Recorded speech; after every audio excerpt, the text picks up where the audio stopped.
ರಾಮಜನ್ಮಭೂಮಿ ದೇವಾಲಯ ಮರುನಿರ್ಮಾಣ ಆಗ್ತಾ ಇದೆ. ಇದು ಬಹಳ ವಿಶೇಷವಾದ ಸಂದರ್ಭ. ಕಳೆದ 2000 ವರ್ಷಗಳ ಇತಿಹಾಸದಲ್ಲಿ ಇದು ವಿಶೇಷ ಅಂತಲೇ ಹೇಳಬಹುದು. ಇದನ್ನು ನಾವು ಇತಿಹಾಸದ ಪರಿಪ್ರೇಕ್ಷ್ಯದಲ್ಲಿ ನೋಡುವಂಥದ್ದು ಕೂಡ ತುಂಬ ಅಗತ್ಯ ಇದೆ. ಯಾಕೆ ಅಂತ ಹೇಳಿದ್ರೆ, ಕಳೆದ 7-8 ದಶಕಗಳಲ್ಲಿ ನಮ್ಮ ಶಾಲಾ ಕಾಲೇಜುಗಳಲ್ಲಿ ಏನು ಒಂದು ಇತಿಹಾಸ ಒಂದು ರೀತಿ ಕಲಿಸ್ತಾ ಇದ್ದಾರೋ ಅದು ಪೂರ್ಣ ವಿಕೃತವಾದ ಇತಿಹಾಸ ಹಾಗೆ ಅಂತ. ಸಾಕ್ಷ್ಯಾಧಾರಗಳೇನು ಹೇಳುತ್ತೆ, ಸತ್ಯ ಏನು ಅನ್ನೋದು ಬಹಳ ಬಹಳ ಮುಖ್ಯ. ಆದರೆ ನಮ್ಮ ಇತಿಹಾಸದ ಪಠ್ಯಪುಸ್ತಕಗಳು ಹೇಳ್ತಾ ಇರೋವಂಥದ್ದು ವಿಕೃತವಾದ್ದು, ಸುಳ್ಳು ಇತಿಹಾಸ. ಇದಕ್ಕೆ ಕಮ್ಯುನಿಸ್ಟರು ಮತ್ತು ಜಿಹಾದಿಗಳು ಬಹಳ ದೊಡ್ಡ ಕಾರಣಕರ್ತರಾಗಿದ್ದಾರೆ. ಹಾಗಾಗಿ ಯಾವುದು ನಿಜವಾದ ಇತಿಹಾಸ ಅನ್ನೋದನ್ನು ಕೂಡ ಗಮನಿಸಬೇಕು. ಮತ್ತು ಯಾವ ಒಂದು ಹಿನ್ನೆಲೆಯಲ್ಲಿ ಈ ರಾಮಜನ್ಮಭೂಮಿ ದೇವಾಲಯ ಇದೆ, ಅದರ ಮರುನಿರ್ಮಾಣ ಇದೆ, ಅದನ್ನು ಕೂಡ ನೋಡಬೇಕಾಗತ್ತೆ. ನಮ್ಮ ಇತಿಹಾಸದ ಪಠ್ಯಪುಸ್ತಕಗಳನ್ನು ನೋಡಿದ್ರೆ ಏನನ್ಸುತ್ತೆ, ನಮ್ಮದೊಂದು ಸೋತ ದೇಶ, ನಿರ್ವೀರ್ಯವಾದ ದೇಶ. 2400 ವರ್ಷಗಳಿಂದ ಅಲೆಕ್ಸಾಂಡ್ರಿಂದ ಹಿಡಿದು ಇತ್ತೀಚಿನವರೆಗೆ ಯಾರೇ ದಾಳಿ ಮಾಡಿದ್ರೂ ಕೂಡ ನಾವು ಸೋತಿದ್ದೀವಿ, ನಾವು ಶರಣರಾಗತರಾಗಿದ್ದೀವಿ, ನಾವು ನಾಶವಾಗಿದ್ದೀವಿ ಹಾಗೆ ಅಂತ. ಆದರೆ ಇತಿಹಾಸದ ದಾಖಲೆಗಳೇನು ಹೇಳುತ್ತೆ, ಬಹಳ ಮುಖ್ಯ ಅದು. ಈ ಒಂದು ರಾಮಜನ್ಮಭೂಮಿ ದೇವಾಲಯದ ಮರುನಿರ್ಮಾಣದ ಒಂದು ಅವಧಿನಲ್ಲಿ, ಈ ಒಂದು ಸಂದರ್ಭದಲ್ಲಿ ಅವೆಲ್ಲದನ್ನು ಕೂಡ ನಾವು ನೆನಪಿಸ್ಕೋಬೇಕಾಗತ್ತೆ. ಏನೊಂದು ದಾಳಿ ಆಯಿತು, ಅದಕ್ಕೆ ಬಹಳ ಒಳ್ಳೆಯ ಒಂದು ಪ್ರತಿರೋಧವನ್ನು ನಮ್ಮ ಜನ ಕೊಟ್ಟಿದ್ದಾರೆ, ಭಾರತೀಯರು ಕೊಟ್ಟಿದ್ದಾರೆ. ಅಲೆಕ್ಸಾಂಡರ್ ಕಾಲ ಆಗ್ಬೋದು, ಅನಂತರದ ಕಾಲ ಆಗ್ಬೋದು, ಬಹಳ ಒಳ್ಳೆಯ ಪ್ರತಿರೋಧವನ್ನು ಕೊಟ್ಟಿದ್ದಾರೆ. ಆದರೆ ಈ ಸಂಗತಿಗಳು ನಮ್ಮ ಇತಿಹಾಸದ ಪಠ್ಯಪುಸ್ತಕಗಳಲ್ಲಿ ಇಲ್ಲ. ಇಲ್ಲಿರೋವಂಥದ್ದೇನು ಅಂತ ಹೇಳಿದ್ರೆ, ಮೊಘಲರು ಬಹಳ ದೊಡ್ಡ ಒಂದು ಕೊಡುಗೆಯನ್ನು ಕೊಟ್ಟರು, ಖಿಲ್ಜಿಗಳು ಕೊಟ್ಟರು, ಮತ್ತು ಬ್ರಿಟಿಷರು ನಮ್ಮ ಉದ್ಧಾರಕರು ಹಾಗೆ ಅಂತ. ಇಲ್ಲೇನಾದರೂ ಕೂಡ ಶಿಕ್ಷಣ ಒಂದು ಸಿಕ್ಕಿದ್ರೆ, ಆಸ್ಪತ್ರೆಗಳ ನಿರ್ಮಾಣ ಆಗಿದ್ದರೆ, ಉದ್ಯಮಗಳು ಏನಾದರೂ ಕೂಡ ಇದ್ದರೆ ಆಗಿದ್ದರೆ, ಅದೆಲ್ಲದಕ್ಕೂ ಕೂಡ ಬ್ರಿಟಿಷರ ಕಾರಣ ಹಾಗೆ ಅಂತ. ಎಲ್ಲದೂ ಸುಳ್ಳು. 2000 ಅಲ್ಲ, ಇನ್ನೂ ಹಿಂದಿನಿಂದಲೂ ಕೂಡ ಭಾರತ ವಿಶ್ವದಲ್ಲಿ ಎಲ್ಲ ಸಂಗತಿಗಳಲ್ಲೂ ಕೂಡ ನಂಬರ್ 1 ಹಾಗೆ ಅಂತ. ಅಧ್ಯಾತ್ಮದಲ್ಲೂ ಅಷ್ಟೇ. ಅದೇ ರೀತಿ ಯಾವುದನ್ನು ಇವತ್ತು GDP ಅಂತ ಹೇಳ್ತೀವೋ ಅದರಲ್ಲೂ ಕೂಡ ಮೊದಲ ಸ್ಥಾನದಲ್ಲಿತ್ತು ಹಾಗೆ ಅಂತ. ಅಪಾರವಾದ ಐಶ್ವರ್ಯ, ಕೇವಲ ಹಣರೂಪದ ಐಶ್ವರ್ಯ ಅಲ್ಲ, ಆಧ್ಯಾತ್ಮಿಕವಾದ ಅನೇಕ ಸಂಗತಿಗಳು ಕೂಡ ಇತ್ತು. ಆದರೆ ಬೇರೆ ಬೇರೆ ದೇಶಗಳಿಂದ ನಮ್ಮ ಮೇಲೆ ಆಕ್ರಮಣ ಆಗಿದ್ದಕ್ಕೇನು ಅಂತ ಹೇಳಿದ್ರೆ, ಇಲ್ಲಿರೋ ಐಶ್ವರ್ಯವನ್ನು ನಾಶಪಡಿಸೋವಂಥದ್ದಕ್ಕೆ ಅಂತ. ಇಲ್ಲಿ ವಸಾಹತುಗಳ ನಿರ್ಮಾಣ ಆಯಿತು, ಮತ್ತು ಸಾಮ್ರಾಜ್ಯಶಾಹಿ ಅದು ಕೂಡ ಬಹಳ ದೊಡ್ಡ ಒಂದು ನಾಶವನ್ನು ಉಂಟು ಮಾಡ್ತು ಹಾಗೆ ಅಂತ. ನೋಡಿ, ಸುಮಾರು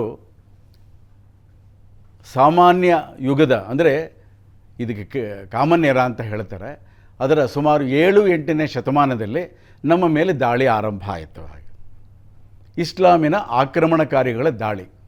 ಆಗ ಇವತ್ತೇನು ಸಿಂಧ್ ಪ್ರಾಂತ ಇದೆ, ಕಾಬೂಲ್ ಇದೆ, ಗಾಂಧಾರ ಇದೆ, ಜಾಬೂಲ್ ಇದೆ, ಭಾರತದ ವಾಯವ್ಯ ದಿಕ್ಕಿನಲ್ಲಿ ಯಾವ ಪ್ರಾಂತ್ಯಗಳಿದೆ ಆ ಪ್ರಾಂತ್ಯಗಳ ಎಲ್ಲ ರಾಜರು ಕೂಡ ಬಹಳ ಅದ್ಭುತವಾದ ಒಂದು ಪ್ರತಿರೋಧವನ್ನು ಕೊಟ್ಟರು ಹಾಗೆ ಅಂತ.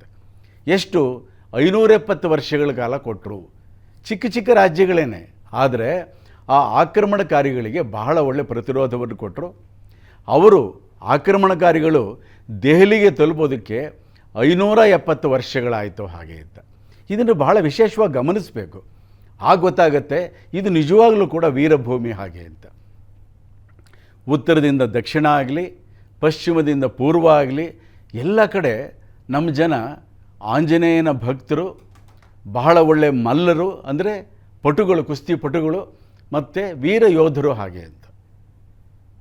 ನಮಗೆ ಯುದ್ಧಗಳ ಒಂದು ಸಾಮಾನ್ಯ ಜ್ಞಾನ ಇದ್ದರೂ ಕೂಡ ಅರ್ಥವಾಗುತ್ತೆ, ಯುದ್ಧ ಅನ್ನೋಂಥದ್ದಕ್ಕೆ ಅಪಾರವಾದ ಪೂರ್ವ ಸಿದ್ಧತೆ ಬೇಕು ಹಾಗೆ ಅಂತ. ಮನುಷ್ಯರ, ಅಂದರೆ ಯಾರು ಯೋಧರಿರ್ತಾರೆ ಅವರ ಸಿದ್ಧತೆ ಬೇಕು, ಆನೆಗಳ, ಕುದುರೆಗಳ ಒಂದು ಸಿದ್ಧತೆ ಬೇಕು, ಅವರಿಗೆ ಆಹಾರವನ್ನು ಒದಗಿಸೋರು ಬೇಕು, ಮತ್ತು ಬಹಳ ಒಳ್ಳೆ ಆರ್ಥಿಕ ಸಂಪನ್ಮೂಲಗಳಿರಬೇಕು ಹಾಗೆ ಅಂತ. ಮತ್ತು ಯಾವುದನ್ನು ಇವತ್ತು ಟ್ರಾನ್ಸ್ಪೋರ್ಟೇಷನ್ ಅಂತ ಹೇಳ್ತೀವೋ ಆ ರೀತಿ ಅದಕ್ಕೆ ಕೂಡ ಅನುಕೂಲತೆಗಳಿರಬೇಕು. ಆಗ ಮಾತ್ರ ಯುದ್ಧ ಸಾಧ್ಯ ಹಾಗೆ ಅಂತ. ಈ ಪ್ರತಿರೋಧವನ್ನು ಕೊಟ್ಟಿರೋದನ್ನು ಗಮನಿಸಿದಾಗ ವಿಶ್ಲೇಷಣೆ ಮಾಡಿದಾಗ ಗೊತ್ತಾಗುತ್ತೆ ಅದ್ಭುತವಾದ ಪ್ರತಿರೋಧವನ್ನು ಕೊಟ್ಟರು ಅಂತ. ಎಲ್ಲಿ? ಆ ಸೇತು ಹಿಮಾಚಲ ಅಂತ ಯಾವುದು ಹೇಳ್ತೀವಿ, ರಾಮ ಜನ್ಮಭೂಮಿ ರಾಮ ಸೇತು ಎಲ್ಲ ಕಡೆ ಬಹಳ ಒಳ್ಳೆಯ ಪ್ರತಿರೋಧವನ್ನು ಕೊಟ್ಟರು ಹಾಗೆ ಅಂತ. ಆದರೆ ನಾವು ಸೋತಿದ್ದೆಲ್ಲಿ, ಇದನ್ನು ನಾವು ಅರ್ಥ ಮಾಡ್ಕೋಬೇಕಾಗತ್ತೆ. ಏನು ಅಂತ ಹೇಳಿದ್ರೆ, 10,000 ವರ್ಷಗಳ ಭಾರತದ ಇತಿಹಾಸದಲ್ಲಿ ಶೌರ್ಯಕ್ಕೆ ಐಶ್ವರ್ಯಕ್ಕೆ ಎಂದೂ ಕೂಡ ಕೊರತೆ ಇರಲಿಲ್ಲ. ಆದರೆ ಏನಂತ ಹೇಳಿದ್ರೆ, ಇದೇ ಒಂದು ರೀತಿ ಮುಳುವಾಯಿತು. ಎಲ್ಲಿ ಅಪಾರವಾದ ಶೌರ್ಯ ಇರುತ್ತೋ, ಅಪಾರವಾದ ಒಂದು ಶಕ್ತಿ ಇರುತ್ತೋ, ಅಲ್ಲಿ ಔದಾರ್ಯ ಬರುತ್ತೆ. ಸಾತ್ವಿಕ ಶಕ್ತಿಗಳಿಗೆ ಔದಾರ್ಯ ಬರುತ್ತೆ. ಹಾಗಾಗಿ ಭಾರತದ ರಾಜ ಮಹಾರಾಜರು, ಸಮ್ರಾಟರು ಏನು ಮಾಡಿದ್ರು ಅಂತ ಹೇಳಿದ್ರೆ, ಶತ್ರುಗಳ ಬಗ್ಗೆ ಔದಾರ್ಯವನ್ನು ತೋರಿಸಿದ್ರು ಹಾಗೆ ಅಂತ. ಪೃಥ್ವಿರಾಜನ ಒಂದು ಪ್ರಕರಣದಲ್ಲಿ ಕೂಡ ನಾವು ನೋಡ್ತೀವಿ, ಅವನು ಸೋತ ಘೋರಿ ಮೊಹಮ್ಮದನನ್ನು ಅವನು ಕ್ಷಮಿಸಿ ವಾಪಸ್ ಕಳಿಸ್ದ ಹಾಗೆ ಅಂತ. ಅದರಲ್ಲೂ ವಿಶೇಷವಾಗಿ ಆ ಸೈನ್ಯ ಕ್ಷೇಮವಾಗಿ ಆ ಗಡಿಗಳಿಂದ ಆಚೆ ಹೋಗೋದಕ್ಕೆ ಅವನು ಅವಕಾಶ ಮಾಡಿಕೊಟ್ಟ ಹಾಗೆ ಅಂತ. ಆದರೆ ನಾವು ಬಹಳ ಮುಖ್ಯವಾಗಿ ಗಮನಿಸಬೇಕಾದ್ದು ಅಪಾತ್ರ ದಾನ ಅಂತ ಇರುತ್ತೆ. ಹಾಗೆ ಯಾವುದಕ್ಕೆ ಆಗಲಿ ಯಾರು ಪಾತ್ರರೋ ಅವರಿಗೆ ಮಾತ್ರ ಆ ಕ್ಷಮೆ ಇರುತ್ತೆ. ದಾನ ಆಗಲಿ ಕ್ಷಮೆ ಆಗಲಿ ಅವರಿಗೆ ಆ ಪಾತ್ರ ಇದ್ದಾಗ ಮಾತ್ರ ಮಾಡಬೇಕಾಗತ್ತೆ. ಇದು ನಮ್ಮ ಪರಂಪರೆಯಲ್ಲಿ ಇರೋಂಥ ಜ್ಞಾನನೇ. ಆದರೆ ಕನಿಷ್ಠ ಕಳೆದ 2,000 ವರ್ಷಗಳಲ್ಲಿ ಭಾರತದ ರಾಜ ಮಹಾರಾಜರು ಇದನ್ನು ಮರೆತರು ಹಾಗೆ ಅಂತ. ಹಾಗಾಗಿ ಭಾರತ ತುಂಬ ತೊಂದರೆಗಳಿಗೆ ಒಳಗಾಯಿತು ಹಾಗೆ ಅಂತ. ನೋಡಿ, ಯಾಕೆ ಈ ದಾಳಿ ಆರಂಭ ಆಯಿತು ಅನ್ನೋದು ಬಹಳ ಮೂಲಭೂತವಾದ ಪ್ರಶ್ನೆ ಇದು. ಅಬ್ರಹಾಮಿಕ್ ರಿಲಿಜನ್ಗಳೇನಿದೆ, ಧರ್ಮಗಳು ಅಂತ ಹೇಳಬಾರ್ದು. ಧರ್ಮದ ವ್ಯಾಖ್ಯೆ ಬೇರೆ, ರಿಲಿಜನ್ನುಗಳ ವ್ಯಾಖ್ಯೆ ಬೇರೆ. ರಿಲಿಜನ್ನುಗಳು ಒಬ್ಬ ಪ್ರವಾದಿ, ಒಂದು ಚೌಕಟ್ಟು, ಒಂದು ಮತಗ್ರಂಥ, ಧರ್ಮಗ್ರಂಥ ಅಂತ ಹೇಳಬಾರ್ದು, ಆ ರೀತಿ ಒಂದು ಚೌಕಟ್ಟಿನಲ್ಲಿ ಇರುತ್ತೆ. ಅದರಲ್ಲಿ ಯಾವುದೇ ಒಂದು ಬದಲಾವಣೆ ಇರೋ ಹಾಗಿಲ್ಲ, ಯಾವುದೇ ಒಂದು ತಿದ್ದುಪಡಿ ಇರೋ ಹಾಗಿಲ್ಲ, ಯಾವುದೇ ಒಂದು ಡಿಲೀಷನ್ ಇರೋ ಹಾಗಿಲ್ಲ. ಇದು ರಿಲಿಜನ್ನುಗಳ ಸ್ವರೂಪ. ಆದರೆ ನಮ್ಮ ಸನಾತನ ಧರ್ಮದಲ್ಲಿ, ಹಿಂದೂ ಧರ್ಮದಲ್ಲಿ ಬಹಳ ಒಂದು ರೀತಿ ಒಂದು ಪ್ರಗತಿಪರವಾದ ಒಂದು ಚಿಂತನೆಗಳನ್ನು, ವಿಚಾರಗಳನ್ನು ನೋಡಬಹುದು. ಇದು ಹೀಗೆ ಅಂಥದ್ದಿಲ್ಲ. ಪ್ರಜಾಪ್ರಭುತ್ವದ ಮೌಲ್ಯಗಳನ್ನು ನಾವು ಕನಿಷ್ಠ 2,500 ವರ್ಷಗಳ ಹಿಂದೆ ನಾವು ಇತ್ತು ಅನ್ನೋದನ್ನು ನಾವು ಗಮನಿಸಬಹುದು. ಅಷ್ಟೇಕೆ ರಾಮಾಯಣ ಕಾಲದಲ್ಲೂ ಕೂಡ ಇತ್ತು ಅನ್ನೋದನ್ನು ಕೂಡ ಗಮನಿಸಬೇಕಾಗತ್ತೆ. ಆ ಪ್ರಜಾಪ್ರಭುತ್ವದ ಮೌಲ್ಯಗಳು ಇವತ್ತ್ಯಾರಾದರೂ ಕೇಳಿದರೆ ಅದು ಬ್ರಿಟಿಷರಿಂದ ಬಂತು ಅಂತ ಹೇಳ್ತಾರೆ.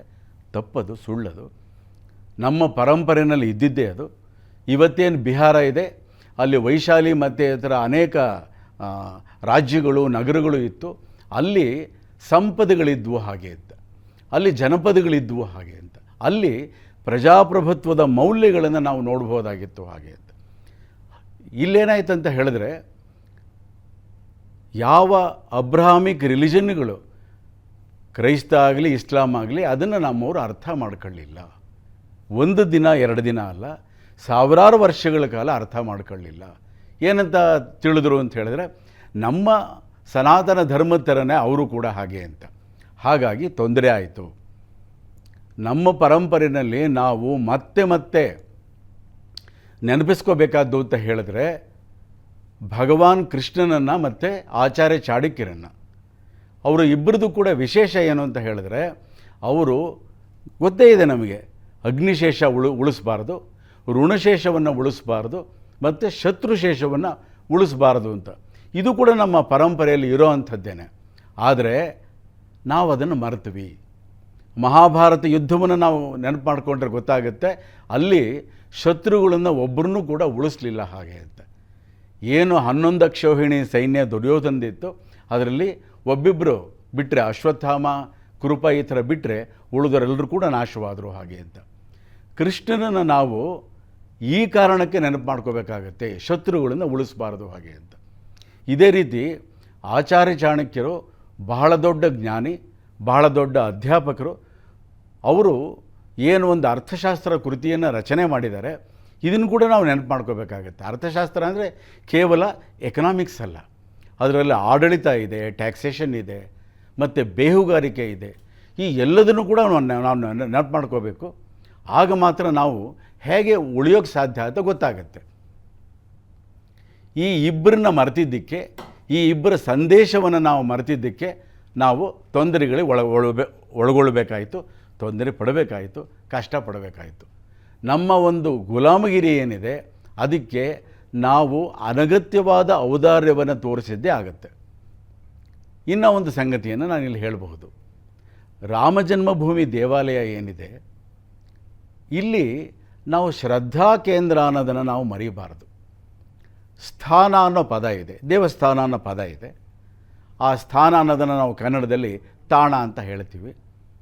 ಅದು ಪವಿತ್ರವಾದ ತಾಣ. ಅದು ಯಾವುದು? ರಾಮ ಎಲ್ಲಿ ಹುಟ್ಟಿದ್ದ ಅನ್ನೋವಂಥದ್ದು. ಅದೇ ರೀತಿ ಮಥುರೆಯಲ್ಲಿ ಕೃಷ್ಣ ಹುಟ್ಟಿದ ಒಂದು ಜಾಗ ಇದೆ, ಅದು ಕೃಷ್ಣ ಜನ್ಮಸ್ಥಾನ. ಅದು ಅಂದರೆ ಅವರು ಹುಟ್ಟಿದ ಒಂದು ಸ್ಥಳ. ಇದು ನಂಬಿಕೆಯ ಪ್ರಶ್ನೆ, ವಿಶ್ವಾಸದ ಪ್ರಶ್ನೆ ಮತ್ತು ಶ್ರದ್ಧೆಯ ಸಂಕೇತ. ಅದು ಇದನ್ನು ಯಾರೂ ಪ್ರಶ್ನೆ ಮಾಡೋ ಹಾಗೆ ಇಲ್ಲ. ಜಗತ್ತಿನಲ್ಲಿ ನೂರಾರು ದೇಶಗಳಿದೆ, ನೂರಾರು ರೀತಿಯ ಕಾನೂನುಗಳಿದೆ, ಒಂದು ನ್ಯಾಯದ ಪರಂಪರೆ ಇದೆ. ಅಲ್ಲೆಲ್ಲೂ ಕೂಡ ಶ್ರದ್ಧೆಯನ್ನು ಪ್ರಶ್ನೆ ಮಾಡೋ ಹಾಗಿಲ್ಲ. ಯಾವುದು ಶ್ರದ್ಧಾ ಕೇಂದ್ರಗಳು ಪ್ರಶ್ನೆ ಮಾಡೋ ಹಾಗಿಲ್ಲ. ಇದು ನ್ಯಾಯಾಲಯಗಳ ಒಂದು ಸ್ವರೂಪ ಇದು. ಆದರೆ ನಾವು ರಾಮಜನ್ಮಭೂಮಿ ಹೋರಾಟದಲ್ಲಿ ಇದನ್ನು ನಾವು ತಪ್ಪು ಮಾಡಿದ್ದು ಅಂತ ಹೇಳಿದರೆ, ಇದು ನಮ್ಮ ಶ್ರದ್ಧಾ ಕೇಂದ್ರ, ಇದನ್ನು ನೀವು ಪ್ರಶ್ನೆ ಮಾಡೋ ಹಾಗಿಲ್ಲ ಅಂತ ಹೇಳಲೇ ಇಲ್ಲ. ಅವ್ರು ಹೇಳಿದ್ರು ರಾಮ ಎಲ್ಲಿ ಹುಟ್ಟಿದ್ದಾನೆ, ಇದಕ್ಕೆ ಆಧಾರ ಏನು ಹಾಗೆ ಅಂತ. ತಕ್ಷಣವೇ ನಾವೆಲ್ಲ ಏನು ಮಾಡಿದ್ವಿ ಅಂತ ಹೇಳಿದ್ರೆ, ಅದಕ್ಕೆ ಯಾವ್ಯಾವುದೋ ಸಾಕ್ಷ್ಯಾಧಾರಗಳನ್ನು ಹುಡುಕಿ ತೆಗೆಯುವಂಥದ್ದನ್ನು ಮಾಡಿದ್ವಿ. ಆಮೇಲೆ ಅವರೆಲ್ಲ ಹೇಳೋದು ಪ್ರಾರಂಭ ಮಾಡಿದ್ರು, ಯಾರು ರಾಮ ಜನ್ಮಭೂಮಿಯನ್ನು ಮತ್ತು ಈ ಹೋರಾಟವನ್ನು, ಈ ದೇವಾಲಯದ ಮರುನಿರ್ಮಾಣವನ್ನು ವಿರೋಧ ಮಾಡ್ತಾಯಿದ್ರೋ ಅವರು ಹೇಳೋದಕ್ಕೆ ಶುರು ಮಾಡಿದ್ರು, ಇದಕ್ಕೆ ಸಾಕ್ಷ್ಯಾಧಾರಗಳಿಲ್ಲ ಹಾಗೆ ಅಂತ. ಆ ಹೋರಾಟದ ಒಂದು ಕಥೆ ಏನಿದೆ ಬಹಳ ರೋಚಕವಾಗಿದೆ, ಬಹಳ ವಿಷಾದವನ್ನು ಕೂಡ ಮೂಡಿಸುತ್ತೆ. ಇದಕ್ಕೆ ಯಾವ ಆಧಾರನೂ ಇಲ್ಲ ಅಂತ ಹೇಳಿದ್ರು. ಹಿಂದೂ ಅನ್ನೋ ಪದ ಇಲ್ಲ ಅಂತ ಹೇಳಿದ್ರು. ರಾಮನೋನೇ ಇರಲಿಲ್ಲ ಅಂತ ಹೇಳಿದ್ರು. ಒಬ್ಬ ರಾಜಕಾರಣಿ ಅಂತೂ ರಾಮಸೇತು ನಿರ್ಮಾಣ ಆಗಿದೆ ಅಂತ ಹೇಳ್ತೀರಾ ನೀವು, ರಾಮ ಯಾವ ಕಾಲೇಜಲ್ಲಿ ಅವನು ಇಂಜಿನಿಯರಿಂಗ್ ಮಾಡ್ದ ಹಾಗೆ ಅಂತ. ಈ ಎಲ್ಲದಕ್ಕೂ ಏನು ಅಂತ ಹೇಳಿದ್ರೆ, ನಾವು ಇದು ಶ್ರದ್ಧಾ ಕೇಂದ್ರ ಅಂತ ಅವರಿಗೆ ಇನ್ಸಿಸ್ಟ್ ಮಾಡೋದಕ್ಕೆ, ಮನವರಿಕೆ ಮಾಡೋದಕ್ಕೆ ನಾವು ವಿಫಲರಾದ್ವಿ ಹಾಗೆ ಅಂತ. ಏನೊಂದು ರಾಮಜನ್ಮಭೂಮಿ ಇದೆ ಅದು ಶ್ರದ್ಧಾ ಕೇಂದ್ರ, ಅದರ ಬಗ್ಗೆ ಎರಡನೇ ಮಾತಿಲ್ಲ. ಕಳೆದ 496 ವರ್ಷಗಳಲ್ಲಿ, ಅಂದರೆ ಏನಂದರೆ 1928ರಲ್ಲಿ ಏನು ರಾಮಜನ್ಮಭೂಮಿಯಲ್ಲಿದ್ದ ದೇವಾಲಯವನ್ನು ನಾಶ ಮಾಡಿ ಬಾಬರಿ ಮಸೀದಿಯನ್ನು ನಿರ್ಮಾಣ ಮಾಡಿದ್ರೋ, ಅದನ್ನು ನಾವೇನು ಅದರ ನಂತರದ ಹೋರಾಟವನ್ನು ನಾವೇನು ಗಮನಿಸ್ತೀವೋ ಅಲ್ಲಿ ಮುಖ್ಯವಾದ ಅನೇಕ ಸಂಗತಿಗಳಿದೆ. ರಾಮಜನ್ಮಭೂಮಿ ದೇವಾಲಯವನ್ನು ನಾಶ ಮಾಡಿದ್ರೂ ಕೂಡ ಹಿಂದೆ ಅನೇಕ ಬಾರಿ ನಾಶ ಆಗಿತ್ತು, ಅನೇಕ ಬಾರಿ ಮರುನಿರ್ಮಾಣ ಕೂಡ ಆಯಿತು.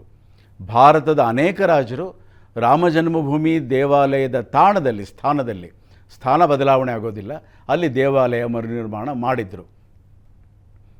1928ರಲ್ಲಿ ಬಾಬರ್ ಆಡಳಿತದಲ್ಲಿ ಇವನೇನು ನಾಶ ಮಾಡಿದ ಇದನ್ನು, ಅದು 1928ರಲ್ಲಿ ಏನಾಯಿತು. ಅದರ ನಂತರ ಅನೇಕ ಶತಮಾನಗಳ ಕಾಲ ಅಲ್ಲಿ ಭಾರತದವರು ಹಿಂದೂಗಳು ಹೋಗಿ ಪೂಜೆ ಮಾಡ್ತಾಯಿದ್ರು ಹಾಗೆ ಅಂತ. 1-2 ವರ್ಷ ಅಲ್ಲ, ನಿರಂತರವಾಗಿ ಪೂಜೆ ಮಾಡ್ತಾಯಿದ್ರು. ನಿರಂತರವಾಗಿ ಆ ಶ್ರದ್ಧೆಯನ್ನು ಅವರು ತೋರಿಸ್ತಾ ಇದ್ದರು. ಅದು ಶ್ರದ್ಧಾ ಕೇಂದ್ರ ಆಗಿತ್ತು. ಇದಕ್ಕೆ ತುಂಬ ದಾಖಲೆಗಳಿದೆ. ಯಾವುದಕ್ಕೆ ದಾಖಲೆಗಳ ಅಗತ್ಯ ಇಲ್ಲ ಅಂತ ಹೇಳಿದ್ರು ಕೂಡ ಆ ದಾಖಲೆಗಳನ್ನು ವಿಶ್ವ ಹಿಂದೂ ಪರಿಷತ್ತು ಮತ್ತು ಬೇರೆ ಸಂಸ್ಥೆಗಳಿಂದ ನ್ಯಾಯಾಲಯಕ್ಕೆ ಅದನ್ನು ಸಲ್ಲಿಸಲಾಯಿತು. ಒಂದು ಉದಾಹರಣೆಯನ್ನು ನಿಮಗೆ ಹೇಳಬಹುದು. ಸುಮಾರು 3 ಶತಮಾನಗಳ ಹಿಂದೆ ಒಬ್ಬ ಜೆಸ್ಯೂಟ್ ಪಾದ್ರಿ ಬಂದ. ಅವನ ಹೆಸರು ಜೋಸೆಫ್ ಸ್ಟೀಫೆನ್ಟಾಲರ್ ಅಂತ. ಅವನು ಈ ರೀತಿ ಅನೇಕ ಯಾರು ಬಂದಿರೋ ನಮ್ಮ ದೇಶಗಳಿಗೆ ಅವರು ತಮ್ಮ ಪ್ರವಾಸ ಕಥನಗಳನ್ನು ಬರೆದಿದ್ದಾರೆ. ಅವನು ಇಲ್ಲೇ ಇದ್ದ. ಅವಧ್ ಪ್ರಾಂತ ಅಂತ ಯಾವುದು ಹೇಳ್ತೀವಿ, ಅದು ಅಯೋಧ್ಯೆ ಯಾವ ಒಂದು ರಾಜ್ಯದ ರಾಜಧಾನಿಯಾಗಿತ್ತೋ ಆ ಪ್ರಾಂತದ ಹೆಸರು ಅವಧ್ ಅಂತ. ಅಲ್ಲಿ ಭಾಷೆ ಕೂಡ ಅವಧಿ ಹಾಗೆ ಅಂತ. ಆ ಪ್ರಾಂತದಲ್ಲಿ ಕೂಡ ಅನೇಕ ವರ್ಷಗಳ ಕಾಲ ಸುತ್ತಾಡಿದ. ಅವನು ದಾಖಲೆ ಮಾಡಿರೋಂಥದ್ದು ಕೂಡ ಇದೆ. ಏನು ಹೇಳಿದಾನವನು, ಇಲ್ಲಿ ಚೈತ್ರ ಮಾಸದಲ್ಲಿ ಹಿಂದೂಗಳು ಬಂದು ಪೂಜೆ ಮಾಡ್ತಾಯಿದ್ರು ಹಾಗೆ ಅಂತ. ಅವರಿಗೆ ತುಂಬ ಪ್ರತಿರೋಧ ಇತ್ತು. ಅನೇಕ ಬಾರಿ ಅವರು ಪ್ರಾಣಾರ್ಪಣೆ ಮಾಡಿದ್ರು, ತ್ಯಾಗ ಮಾಡಿದ್ರು, ಹಿಂಸೆಗೆ ಒಳಗಾದರು. ಆದರೆ ನಿರಂತರವಾಗಿ ಪೂಜೆ ಮಾಡ್ತಾಯಿದ್ರು ಹಾಗೆ ಅಂತ ಅನ್ನೋದನ್ನು ನಾವು ಇಲ್ಲಿ ನೆನಪು ಮಾಡ್ಕೋಬೇಕಾಗತ್ತೆ. ಈ ರೀತಿ ಅನೇಕ ದಾಖಲೆಗಳಿದೆ. ಬ್ರಿಟಿಷರು ಅನೇಕ ರೆವಿನ್ಯೂ ರೆಕಾರ್ಡ್ಸ್ ಅಂತ ಏನು ಹೇಳ್ತೀವಿ, ಕಂದಾಯ ಇಲಾಖೆಯ ದಾಖಲೆಗಳೇನಿದೆ ಅದರಲ್ಲೇ ಇದೆ. ಅದರ ಹೆಸರೇನಿದೆ, ಜನ್ಮಭೂಮಿ ಮಸೀದ್ ಅಂತ. ಇದನ್ನು ಬಹಳ ಗಮನಿಸಬೇಕಾಗತ್ತೆ. ಇವತ್ತು ಜ್ಞಾನವಾಪಿ ಮಸ್ಜಿದ್ ಅಂತ ಇದೆ, ಅಲ್ಲಿ ಕೃಷ್ಣ ಜನ್ಮಭೂಮಿ ಮಸ್ಜಿದ್ ಮಥುರಾದಲ್ಲಿ ಕೂಡ ಅದೇ ರೀತಿ ಇದೆ. ಇದು ಕಳೆದ 100-150 ವರ್ಷಗಳ ದಾಖಲೆಗಳಲ್ಲಿ ನಾವು ಗಮನಿಸ್ಬೋದು. ಸುಮ್ಮನೆ ಆತ ಹೆಸರು ಬರುತ್ತೆ ಜನ್ಮಭೂಮಿ ಮಸ್ಜಿದ್ ಅಂತ, ಜ್ಞಾನವಾಪಿ ಮಸ್ಜಿದ್ ಅಂತ. ಅಂದರೆ ಅಲ್ಲಿ ಇದ್ದ ಮೂಲ ರಚನೆಗಳನ್ನು, ಮೂಲ ದೇವಾಲಯಗಳನ್ನು ನಾಶ ಮಾಡಿ ಮಸೀದಿ ಕಟ್ಟಿರೋದಕ್ಕೆ ಅದೇ ಉದಾಹರಣೆ. ಆದರೆ ರಾಜಕಾರಣ ಎಷ್ಟು ವಿಚಿತ್ರ ಅಂತ ಹೇಳಿದ್ರೆ, ಈ ಎಲ್ಲದನ್ನು ಕೂಡ ಸುಳ್ಳು ಅಂತ ಹೇಳೋದಕ್ಕೆ ಪ್ರಾರಂಭ ಆಯಿತು. ಕಳೆದ ಕನಿಷ್ಠ ಒಂದು 100 ವರ್ಷಗಳಲ್ಲಿ ಭಾರತದ ಅಸ್ಮಿತೆಯನ್ನು ನಾಶ ಮಾಡೋ ಕೆಲಸ ಆಯಿತು. ಭಾರತೀಯರಿಗೆ ತಮ್ಮ ಸಮಾಜ, ತಮ್ಮ ಸಂಸ್ಕೃತಿ ಎಲ್ಲದರ ಬಗ್ಗೆ ಒಂದು ರೀತಿ ಆತ್ಮವಿಶ್ವಾಸ ಹೋಗೋ ಥರ, ಅದ್ರ ಬಗ್ಗೆ ಅಗೌರವ ಹುಟ್ಟೋ ಥರ ಎಲ್ಲ ಆಯಿತು ಹಾಗೆ ಅಂತ. ಇದೆಲ್ಲದಕ್ಕೂ ಕಾರಣ ಈ ಪಠ್ಯಪುಸ್ತಕಗಳು ಹಾಗೆ ಅಂತ. ನಮ್ಮ ಪಠ್ಯಪುಸ್ತಕಗಳಿಂದ ಓದಿದ್ರೆ ನಮಗೆ ಯಾವ ರೀತಿ ಅಭಿಮಾನ ಹುಟ್ಟೋದಿಲ್ಲ. ಇದೊಂದು ಅದ್ಭುತವಾದ ದೇಶ ಅಂತ ಅನಿಸಲ್ಲ. ಬಹಳ ಒಳ್ಳೆಯ ಸಂಸ್ಕೃತಿ ಇದೆ, ಶಿಲ್ಪಕಲೆ ಇದೆ, ಮತ್ತು ಸಾಹಿತ್ಯ ಇದೆ, ಏನು ಅನಿಸೋದೇ ಇಲ್ಲ. ಯಾಕೆ ಅಂತ ಹೇಳಿದ್ರೆ ಆ ರೀತಿ ಕಳೆದ ಒಂದು ಕನಿಷ್ಠ 20ನೇ ಶತಮಾನದ ಆರಂಭದಿಂದ ಈ ಒಂದು ವಿನಾಶ ಕಾರ್ಯ ನಡೆಯಿತು. ಆದರೆ ಸತ್ಯ ಏನು, ಬಹಳ ಮುಖ್ಯ. ಅದು ಇಸ್ಲಾಮಿನ ವಿಶೇಷ ವೈಶಿಷ್ಟ್ಯ ಏನು ಅಂತ ಹೇಳಿದ್ರೆ, ಯಾರು ಖಿಲ್ಜಿಗಳಿದ್ರೋ, ಯಾರು ಮೊಘಲರಿದ್ರೋ ಅವರೆಲ್ಲರೂ ಕೂಡ ಅವರ ಆಸ್ಥಾನದಲ್ಲಿ ಇತಿಹಾಸಕಾರರನ್ನು ಇಟ್ಕೊಂಡಿದ್ರು. ಅದಕ್ಕೆ ಇಂಗ್ಲೀಷಲ್ಲಿ ಕ್ರಾನಿಕ್ಲರ್ಸ್ ಅಂತ ಹೇಳ್ತಾರೆ. ಆ ಇತಿಹಾಸಕಾರರು ಏನನ್ನು ದಾಖಲೆ ಮಾಡಿದ್ದಾರೆ, ಈ ದಾಖಲೆಗಳು 1-2 ಅಲ್ಲ, 100 ದಾಖಲೆಗಳಿದೆ. ಈ ದಾಖಲೆಗಳನ್ನು ಬಹಳ ದೊಡ್ಡ ಲೇಖಕರು, ಸಂಶೋಧಕರು ಆದ ಸೀತಾರಾಮ್ ಗೋಯಲ್ ಅವರು ಮತ್ತು ಅರುಣ್ ಶೌರ್ಯ ಅವರು ಎಲ್ಲದನ್ನು ಕೂಡ ದಾಖಲಿಸಿದ್ದಾರೆ. ಇದಕ್ಕೆ ಆಧಾರ ಇಸ್ಲಾಮಿನ ದಾಖಲೆಗಳೇನೆ. ಏನು ಹೇಳುತ್ತೆ ಆ ದಾಖಲೆಗಳು ಅಂತ ಹೇಳಿದ್ರೆ, ಒಬ್ಬರು ಇಬ್ಬರು ಅಲ್ಲ, ಕನಿಷ್ಠ 1000 ವರ್ಷ ಈ ದಾಖಲೆಗಳನ್ನೆಲ್ಲ ಗಮನಿಸ್ಬೋದು. ಅನೇಕ ಇತಿಹಾಸಕಾರರಿದ್ದಾರೆ. ಬರೂನಿ ಆಗಬಹುದು, ಮಿನ್ಹಾಜ್ ಆಗಬಹುದು, ಮತ್ತು ಔರಂಗಜೇಬನ್ ಥರ ಅನೇಕ ಜನ ಅವರೇ ಸ್ವತಃ ದಾಖಲೆಗಳನ್ನು ಬರೆಸಿದ್ದಾರೆ. ಆ ದಾಖಲೆಗಳೇನು ಹೇಳುತ್ತೆ, ಇಂಥ ದಿನ ಇಂಥ ಒಂದು ದೇವಾಲಯವನ್ನು ನಾಶ ಮಾಡಿದ್ವಿ, ಇಂಥ ದಿನ ಇಂಥ ಒಂದು ದೇವಾಲಯವನ್ನು ನಾಶ ಮಾಡಿ ಅಲ್ಲಿ ಎಲ್ಲಿ ದೇವರುಗಳ ಪ್ರತಿಮೆಗಳಿತ್ತೋ ಅದನ್ನು ತುಂಡು ತುಂಡು ಮಾಡಿದ್ವಿ, ಅದನ್ನು ಎಸೆದ್ವಿ, ಅದನ್ನು ಎಲ್ಲಿ ಜಾಮಾ ಮಸೀದಿಗಳಿರುತ್ತೋ ಅಲ್ಲಿ ಆ ಮೆಟ್ಟಿಲುಗಳಿಗೆ ಹಾಕ್ಸಿದ್ವಿ, ಮತ್ತು ಗೋವುಗಳನ್ನು ಹತ್ಯೆ ಮಾಡಿ ಆ ರಕ್ತವನ್ನು ಆ ಗರ್ಭಗುಡಿಗಳಲ್ಲಿ ಚೆಲ್ಲಿದ್ವಿ. ಈ ಥರದ ಅನೇಕ ಸಂಗತಿಗಳನ್ನು ಸ್ವತಃ ಇಸ್ಲಾಮಿನ ಆಸ್ಥಾನ ಇತಿಹಾಸಕಾರರೇ ದಾಖಲೆ ಮಾಡಿದ್ದಾರೆ. 1-2 ಅಲ್ಲ, 100 ದಾಖಲೆಗಳು ಸಿಕ್ಕುತ್ತೆ. ಆದರೆ ಇವೆಲ್ಲದನ್ನು ಕೂಡ ಮುಚ್ಚಿ ಹಾಕೋ ಪ್ರಯತ್ನ ನಡೀತು. ಒಂದು ಸುಳ್ಳು ಪ್ರಯತ್ನ ನಡೀತು, ಒಂದು ಷಡ್ಯಂತರ ನಡೀತು. ಹಿಂದೂ ಮುಸ್ಲಿಂ ಭಾಯಿ ಭಾಯಿ ಅನ್ನೋಂಥದ್ದು ಯಾವ ರೀತಿ 50ರ ದಶಕದಲ್ಲಿ ಹಿಂದಿ ಚೀನಿ ಭಾಯಿ ಭಾಯಿ ಅಂತ, ಅದೇ ರೀತಿ ಕನಿಷ್ಠ ಒಂದು 100-120 ವರ್ಷಗಳಲ್ಲಿ ನಮ್ಮಲ್ಲೇನಾಯಿತು, ಈ ರೀತಿ ಹಿಂದೂ ಮುಸ್ಲಿಂ ಭಾಯಿ ಭಾಯಿ ಅನ್ನೋಂಥದ್ದು ಒಂದು ಷಡ್ಯಂತ್ರ ನಡೀತು. ಆದರೆ ಇದಕ್ಕೆ ಯಾವ ಒಂದು ಬೇಸ್, ಆಧಾರ ಇಲ್ಲ. ಇತಿಹಾಸ ಏನು ಹೇಳುತ್ತೆ, ಸತ್ಯ ಏನು ಹೇಳುತ್ತೆ ಅನ್ನೋದು ಬಹಳ ಮುಖ್ಯ. ಇದನ್ನು ನಾವು ಗಮನಿಸಬೇಕಾಗತ್ತೆ. ಒಂದು, ನಮ್ಮ ಶ್ರದ್ಧಾ ಕೇಂದ್ರಗಳನ್ನು ಯಾವ ರೀತಿ ಉಳಿಸ್ಕೋಬೇಕು ಅನ್ನೋದು ನಮಗೆ ಎಲ್ಲೋ ಒಂದು ಕಡೆ ಒಂದು ರೀತಿ ಗೊತ್ತಾಗಲಿಲ್ಲ ಹಾಗೆ ಅಂತ. ಶತ್ರುಗಳನ್ನು ಔದಾರ್ಯದಿಂದ ಕಂಡ್ವಿ ಹಾಗೆ ಅಂತ, ಕಾಣಬಾರದು ಹಾಗೆ ಅಂತ. ರಾಜನ, ಆಡಳಿತಗಾರನ ಒಂದು ಜವಾಬ್ದಾರಿ ಅದು, ಶತ್ರುಗಳನ್ನು ಔದಾರ್ಯದಿಂದ ಕಾಣಬಾರದು ಹಾಗೆ ಅಂತ. ಇತ್ತೀಚಿನ ಒಂದು ಉದಾಹರಣೆಯನ್ನು ಕೊಡೋದಾದರೆ, 1971ರ ಒಂದು ಸಮರದ ಕಾಲದಲ್ಲಿ ಸುಮಾರು 95,000 ಜನ ಪಾಕಿಸ್ತಾನದ ಸೈನಿಕರು ನಮಗೆ ಸೆರೆ ಸಿಕ್ಕಿದ್ರು. ಆದರೆ 1972ರಲ್ಲಿ ಯಾವುದನ್ನು ಶಿಮ್ಲಾ ಒಪ್ಪಂದ ಅಂತ ಹೇಳ್ತೀವೋ ಅದು ಶಾಂತಿ ಒಪ್ಪಂದನೂ ಅಲ್ಲ, ಅದೊಂದು ರೀತಿ ಶರಣಾಗತಿ. ಎಲ್ಲರೂ ಕೂಡ ಯಾವುದೇ ಒಂದು ಕಂಡೀಷನ್ ಇಲ್ಲದೆ, ಒಂದು ಷರತ್ತಿಲ್ಲದೆ, ನಿರ್ಬಂಧಗಳಿಲ್ಲದೆ ಅವ್ರನ್ನ ಬಿಡುಗಡೆ ಮಾಡಲಾಯಿತು. ನಮ್ಮ ಗಡಿಗಳನ್ನು ನಾವು ವಾಪಸ್ ತಗೋಬೋದಾಗಿತ್ತು, ಕಾಶ್ಮೀರವನ್ನು ವಾಪಸ್ ತಗೋಬಹುದಾಗಿತ್ತು, ಯಾವ ಆಕ್ರಮಣತೆ ಕಾಶ್ಮೀರ ಇದೆ ಅದನ್ನು. ನಮ್ಮ ಬೇಹುಗಾರರು ಸೈನಿಕರು ಎಲ್ಲಿ ಪಾಕಿಸ್ತಾನದ ಸೆರೆಮನೆಗಳಲ್ಲಿದ್ದರು ಅವ್ರನ್ನ ವಾಪಸ್ ತಗೋಬಹುದಾಗಿತ್ತು. ಈ ಕೆಲಸ ಆಗಲಿಲ್ಲ. ಯಾಕೆ ಅಂತ ಹೇಳಿದ್ರೆ ಯಾರು ಆ ಒಪ್ಪಂದವನ್ನು ಸಹಿ ಹಾಕಿದ್ರೋ ಅವರಿಗೆ ಅರ್ಥವೇ ಆಗಲಿಲ್ಲ. ಶತ್ರುಗಳಿಗೆ ಔದಾರ್ಯವನ್ನು ತೋರಿಸಬಾರದು ಹಾಗೆ ಅಂತ. ನಮಗೆಲ್ಲ ಗೊತ್ತೇ ಇದೆ, ಪಾಕಿಸ್ತಾನ ಹುಟ್ಟಿದ ಕಡೆಯಿಂದಲೂ ಕೂಡ ಆಕ್ರಮಣ ಮಾಡ್ತಲೇ ಇದೆ. ಅವರಿಗೆ ಕ್ಷಮೆ ಖಂಡಿತವಾಗಲೂ ಕೊಡೋ ಹಾಗಿಲ್ಲ. ಈ ಥರದ ಅನೇಕ ಸಂಗತಿಗಳನ್ನು ನಾವು ಇತಿಹಾಸದಲ್ಲಿ ನೋಡಬಹುದು. ಇನ್ನೂ ಒಂದು ಉದಾಹರಣೆಯನ್ನು ಕೊಡ್ತೀನಿ. ವಿಜಯನಗರ ಬಹಳ ದೊಡ್ಡ ಸಾಮ್ರಾಜ್ಯ. ನಾವು ಅಲ್ಲಿ ಮುತ್ತುರತ್ನಗಳನ್ನು ರಸ್ತೆಯಲ್ಲಿ ಮಾರ್ತಾಯಿದ್ರು ಅನ್ನೋದನ್ನು ಮಾತ್ರ ನಾವು ತಿಳಿದರೆ ಸಾಲದು. ಬಹಳ ಅದ್ಭುತವಾದ್ದು ಅಂತ ಹೇಳಿದ್ರೆ, ಕೃಷ್ಣದೇವರಾಯನ ಸೈನ್ಯದ ವಿವರಗಳನ್ನೇ ನಿಮಗೆ ಹೇಳೋದಾದರೆ 7 ಲಕ್ಷ ಪದಾತಿಗಳಿದ್ದರು, ಅಂದರೆ ಕಾಲಾಳುಗಳಿದ್ದರು ಹಾಗೆ ಅಂತ. ಅದೇ ರೀತಿ ಸುಮಾರು 28,000 ಕುದುರೆ ಮೇಲೆ ಯುದ್ಧ ಮಾಡುವಂಥ ಅಶ್ವಾರೋಹಿ ಸೈನಿಕರ ಪಡೆ ಇತ್ತು. ಅನೇಕ 100 ಯುದ್ಧದ ಆನೆಗಳಿದ್ವು. ಬಹಳ ಅದ್ಭುತವಾದ ಸೈನ್ಯ, ಬಹಳ ಅದ್ಭುತವಾದ ಸಾಮ್ರಾಜ್ಯ. ಅದಕ್ಕೆ ಬೇಕಾದ ವ್ಯವಸ್ಥೆ, ಈಗಾಗಲೇ ಹೇಳಿದ ಹಾಗೆ ಒಂದು ಸೈನ್ಯ ಅಂದರೆ ಅದಕ್ಕೆ ಬಹಳ ಒಳ್ಳೆ ಬ್ಯಾಕಪ್ ಬೇಕಾಗುತ್ತೆ, ವ್ಯವಸ್ಥೆ ಬೇಕಾಗುತ್ತೆ. ಅಷ್ಟು ಇತ್ತು.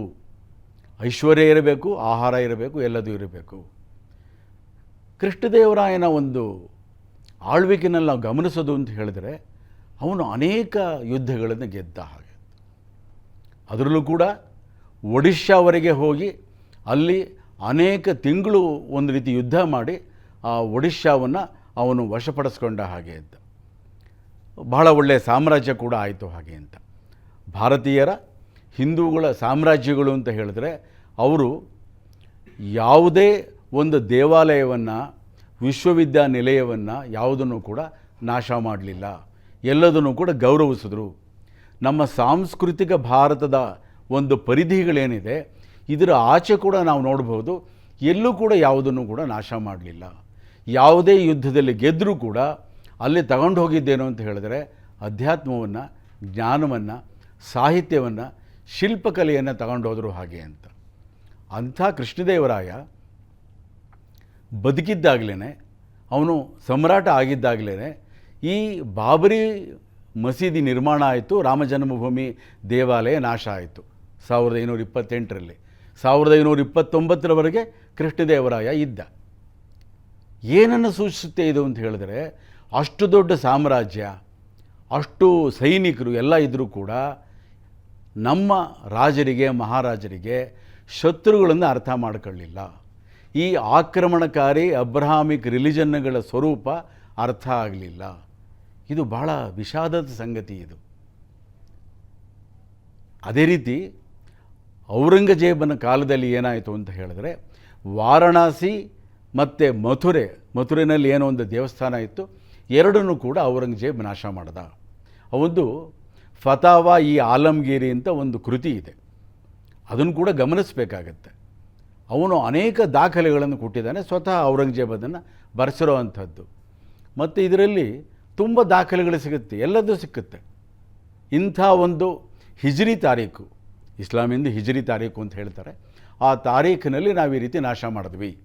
ಯಾರು ನಾಶ ಮಾಡಿದ್ರೋ ಆ ಸರದಾರರಿಗೆ ನವಾಬರು, ಸುಲ್ತಾನರು, ಬಾದಶಾಹರು ಬಡ್ತಿ ಕೊಟ್ಟರು, ಬಹುಮಾನಗಳನ್ನು ಕೊಟ್ಟರು. ಆ ಸ್ಥಾನದಲ್ಲೆಲ್ಲದೂ ಕೂಡ ಕರತಾಡನ ಮಾಡಿದ್ರು. ಇಸ್ಲಾಮಿನ ಸಿದ್ಧಾಂತ ಏನಿದೆ, ಡಾಕ್ಟ್ರಿನ್ ಏನಿದೆ, ಇದ್ರ ಪ್ರಕಾರವೇ ಈ ಎಲ್ಲ ದಾಳಿಗಳು ಆಗಿದೆ. ಯಾಕೆ ಅಂತ ಹೇಳಿದ್ರೆ, ಇಸ್ಲಾಂ ವಿಗ್ರಹಾರಾಧನೆಯನ್ನು ಒಪ್ಪೋದಿಲ್ಲ, ಅದನ್ನು ನಾಶ ಮಾಡುತ್ತೆ. ನಾವು ಹಿಂದೂ ಅಂತ ಹೇಳಲಿ, ಬೌದ್ಧ ಅಂತ ಹೇಳಲಿ, ಜೈನ ಅಂತ ಹೇಳಲಿ, ಯಾವುದೇ ಹೆಸರಿನಿಂದ ಕರೆದರೂ ಕೂಡ ಆ ಎಲ್ಲ ಶೈಲಿಯ ಎಲ್ಲ ದೇವಾಲಯಗಳನ್ನು ಇಸ್ಲಾಂ ನಾಶ ಮಾಡ್ತು ಹಾಗೆ. ಒಂದು ಲೆಕ್ಕ ಹೇಳೋದಾದರೆ 40,000 ದೇವಾಲಯಗಳು ನಾಶ ಆದವು ಹಾಗೆ ಅಂತ. ಆದರೆ ಇದರ ಒಂದು ಆ ನಾಶದ ಹಿಂದೆ ಏನಿತ್ತು ಅಂದರೆ ಆ ಇಸ್ಲಾಮಿನ ಮತದ ಡಾಕ್ಟ್ರಿನ್ ಏನಿತ್ತು, ಇದನ್ನು ಭಾರತೀಯರು ಅರ್ಥ ಮಾಡ್ಕೊಳ್ಳೋದ್ರಲ್ಲಿ ವಿಫಲರಾದರು. ಈಗಲೂ ಕೂಡ ನಮಗೆ ಸರಿಯಾದ ಅರಿವಿಲ್ಲ. ಒಂದು ಯುದ್ಧ ಯಾಕಾಗತ್ತೆ, ಒಂದು ದಾಳಿ ಯಾಕಾಗತ್ತೆ, ಕ್ರೈಸ್ತರ ಕ್ರುಸೇಡ್ ಯಾವ ರೀತಿ ಆಯಿತು, ಯಾವ ರೀತಿ ದಕ್ಷಿಣ ಅಮೇರಿಕಾ, ಉತ್ತರ ಅಮೇರಿಕಾ, ಆಸ್ಟ್ರೇಲಿಯಾ, ನ್ಯೂಜಿಲೆಂಡ್, ಆಫ್ರಿಕಾ ಈ ರೀತಿ ಬಹಳ ದೊಡ್ಡ ಪ್ರದೇಶಗಳಲ್ಲಿ ಕ್ರಿಸ್ತನ ಹೆಸರಿನಲ್ಲಿ, ಕ್ರುಸೇಡ್ ಹೆಸರಿನಲ್ಲಿ ಯಾವ ರೀತಿ ಕೋಟಿ ಕೋಟಿ ಜನರನ್ನು ಹತ್ಯೆ ಮಾಡಲಾಯಿತು ಮತ್ತು ಎಲ್ಲ ಸಂಸ್ಕೃತಿಗಳನ್ನು ನಾಶ ಮಾಡಲಾಯಿತು. ಈ ಎಲ್ಲ ಇತಿಹಾಸವನ್ನು ನಾವು ಅಧ್ಯಯನ ಮಾಡಬೇಕಾಗತ್ತೆ. ಕ್ರುಸೇಡಿನ ಇತಿಹಾಸವನ್ನು ನಾವು ಅಧ್ಯಯನ ಮಾಡಬೇಕು. ಅದೇ ರೀತಿ ಜಿಹಾದಿನ ಇತಿಹಾಸವನ್ನು ಕೂಡ ನಾವು ಅಧ್ಯಯನ ಮಾಡಬೇಕು. ಆಗ ಮಾತ್ರ ನಮಗೆ ಪ್ರಪಂಚ ಅರ್ಥ ಆಗುತ್ತೆ. ಇತಿಹಾಸ ಅಂತ ಹೇಳಿದ್ರೆ ಯಾವಾಗಲೂ ಎಲ್ಲೋ ಆಗಿರೋವಂಥದ್ದು ಅಂತಲ್ಲ, ಇವತ್ತಿಗೂ ಕೂಡ ಪ್ರಸ್ತುತವಾಗಿರೋವಂಥದ್ದು, ರೆಲೆವೆಂಟ್ ಆಗಿರೋವಂಥದ್ದು. ಕೃಷ್ಣದೇವರಾಯನಂತಹ ಬಹಳ ದೊಡ್ಡ ಸಮ್ರಾಟ, ಬಹಳ ದೊಡ್ಡ ವೀರ ತಾನು ಬದುಕಿದ್ದಾಗಲೇ ರಾಮ ಜನ್ಮಭೂಮಿ ನಾಶ ಆಗಿದ್ದು ಅವನಿಗೆ ಅರ್ಥ ಆಗಲಿಲ್ಲ ಮತ್ತು ಅದನ್ನು ಉಳಿಸೋದಕ್ಕೆ ಏನು ಮಾಡಬೇಕು ಅಂತ ಗೊತ್ತಾಗಲಿಲ್ಲ. ಇದಕ್ಕೇನು ಅಂತ ಹೇಳಿದ್ರೆ ಈ ಪರಮತಗಳೇನಿದೆ, ಈ ಅಬ್ರಹಾಮಿಕ್ ರಿಲಿಜನ್ಗಳೇನಿದೆ, ಇದನ್ನು ಅರ್ಥ ಮಾಡ್ಕೊಳ್ಳೋಕ್ಕಾಗಲಿಲ್ಲ. ಔರಂಗಜೇಬನ ಕಾಲದಲ್ಲೇನು ಮಥುರೆ, ವಾರಣಾಸಿ ಥರ ಅನೇಕ ಸಾವಿರ ದೇವಾಲಯಗಳ ನಾಶ ಆಯಿತು. ಆಗ ನಾವು ಅದನ್ನು ಕೂಡ ಗಮನಿಸಬೇಕಾಗತ್ತೆ. ಶಿವಾಜಿ ಮಹಾರಾಜರು ಇದ್ದರು. ಶಿವಾಜಿ ಮಹಾರಾಜರು ಬದುಕಿದ್ದಾಗಲೇ ಮಥುರೆ ಮತ್ತು ವಾರಣಾಸಿ ನಾಶ ಆಯಿತು.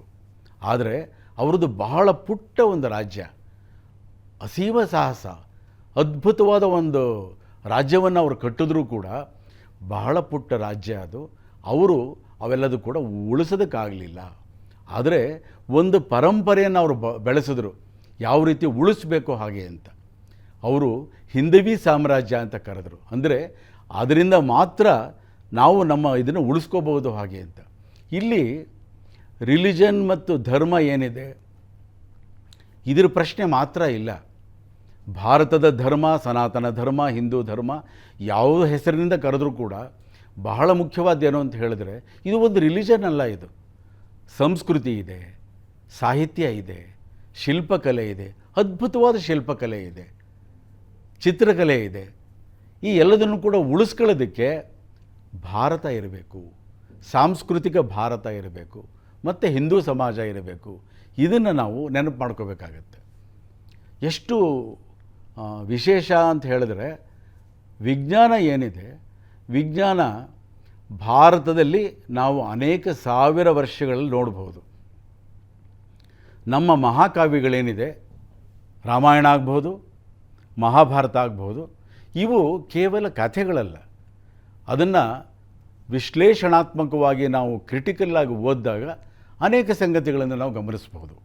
ಇದರಲ್ಲಿ ಪುರಾಣ ಇದೆ, ಇತಿಹಾಸ ಇದೆ, ಯಾವುದನ್ನು ಜಿಯೋಗ್ರಫಿ ಅಂತ ಕರಿತೀವೋ ಭೂಗೋಳ ಅದಿದೆ, ಅಧ್ಯಾತ್ಮ ಇದೆ, ಒಂದು ದೃಷ್ಟಿಕೋನ ಇದೆ, ಎಲ್ಲದೂ ಇದೆ ಹಾಗೆ ಅಂತ. ಖಗೋಳದ ಅನೇಕ ವಿದ್ಯಮಾನಗಳ ದಾಖಲೆಗಳನ್ನು ಕೂಡ ನಾವು ನೋಡಬಹುದು. ವಿಶೇಷವಾಗಿ ಕಳೆದ 15-20 ವರ್ಷಗಳಲ್ಲಿ ತುಂಬ ಸಂಗತಿಗಳು ನಮಗೆ ಅರ್ಥ ಆಗ್ತಾ ಇದೆ. ವಿಜ್ಞಾನ, ಆಧುನಿಕ ವಿಜ್ಞಾನ ಏನಿದೆ ಇದು ನಮಗೆ ಅನೇಕ ಸಂಗತಿಗಳನ್ನು ಪರಿಚಯ ಮಾಡಿಸ್ತಾ ಇದೆ, ಅದಕ್ಕೆ ಸಾಕ್ಷ್ಯಾಧಾರಗಳನ್ನು ಕೊಡ್ತಾ ಇದೆ. ನೀಲೇಶ್ ಓಕ್ ಅಂತ ಒಬ್ಬರಿದ್ದಾರೆ, ವಿಜ್ಞಾನಿಯವರು. 25 ವರ್ಷಗಳ ಒಂದು ಸಂಶೋಧನೆಯ ಫಲವಾಗಿ ಅನೇಕ ಸಂಗತಿಗಳನ್ನು ತಿಳಿಸಿದ್ದಾರೆ. ಇದು ಕೂಡ ರಾಮ ಜನ್ಮಭೂಮಿಯ ದೇವಾಲಯದ ಮರುನಿರ್ಮಾಣದ ಒಂದು ವೇಳೆಯಲ್ಲಿ ನಾವು ನೆನಪು ಮಾಡ್ಕೋಬೇಕು. ಏನು ಹೇಳಿದ್ದಾರೆ ಅವರು ನೋಡಿ. ರಾಮಾಯಣ ಆಗಲಿ, ಮಹಾಭಾರತ ಆಗಲಿ ಬಹಳ ದೊಡ್ಡ ದಾಖಲೆಗಳು, ಒಳ್ಳೆಯ ದಾಖಲೆಗಳು ಹಾಗೆ ಅಂತ. ನಾವು ಈ ಮದುವೆಗಳ ಒಂದು ಸಂದರ್ಭದಲ್ಲಿ ನೋಡ್ತೀವಿ, ಅರುಂಧತಿ ನಕ್ಷತ್ರವನ್ನು ತೋರಿಸ್ತಾರೆ ಹಾಗೆ ಅಂತ. ಹಗಲೊತ್ತಲ್ಲಿ ಕಾಣಲ್ಲ, ಅದರ ಪ್ರಶ್ನೆ ಬೇರೆ. ಅದು ಕೇವಲ ಒಂದು ಶಾಸ್ತ್ರವಾಗಿ ಉಳಿದಿದೆ. ಆದರೆ ನಮ್ಮ ಪ್ರಾಚೀನ ಕಾವ್ಯಗಳಲ್ಲಿ, ಗ್ರಂಥಗಳಲ್ಲಿ ಈ ರೀತಿ ಅನೇಕ ಸಂಗತಿಗಳನ್ನು ನೋಡಬಹುದು.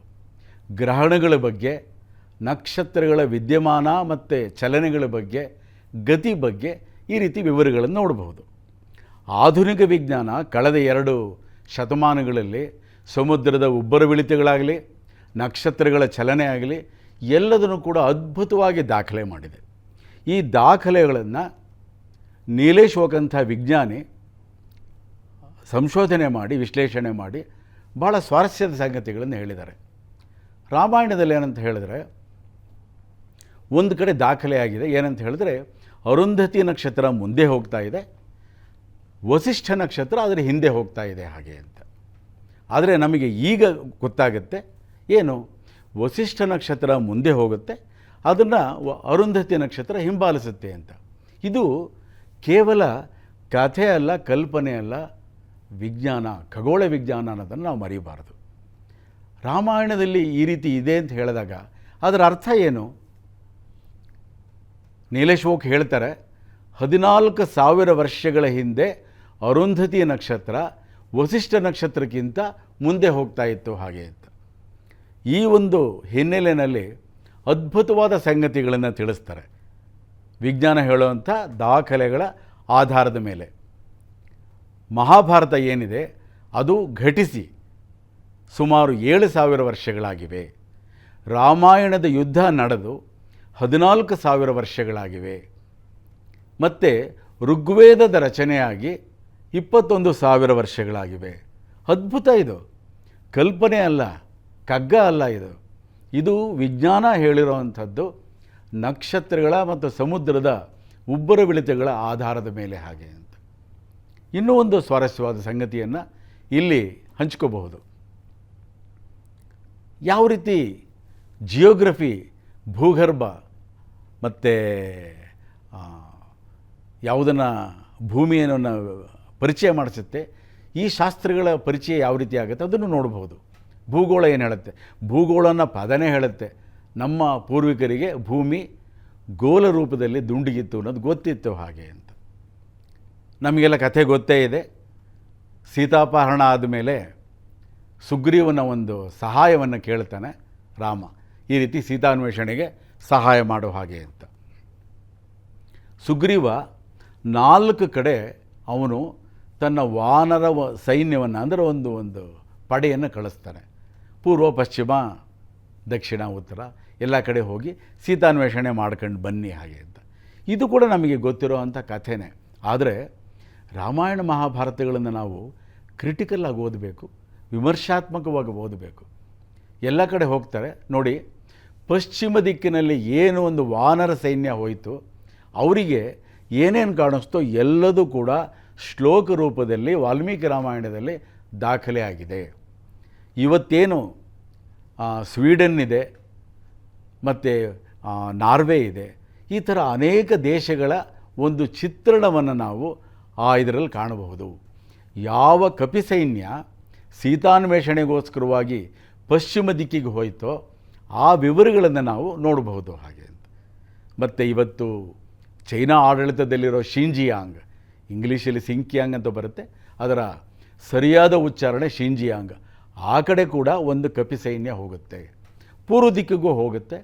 ದಕ್ಷಿಣ ದಿಕ್ಕಿಗೆ ನಮಗೆ ಗೊತ್ತೇ ಇದೆ, ಜಾಂಬವಂತ, ಅಂಗದ ಮತ್ತು ಹನುಮಂತ ಎಲ್ಲ ಹೊರಡ್ತಾರೆ, ಅನ್ವೇಷಣೆ ಮಾಡ್ತಾರೆ ಹಾಗೆ ಅಂತ. ಈ ಒಂದು ಹಿನ್ನೆಲೆಯಲ್ಲಿ ನಮಗನಿಸುತ್ತೆ ಹೇಗೆ ಸಾಧ್ಯ ಇದು ಹಾಗೆ ಅಂತ.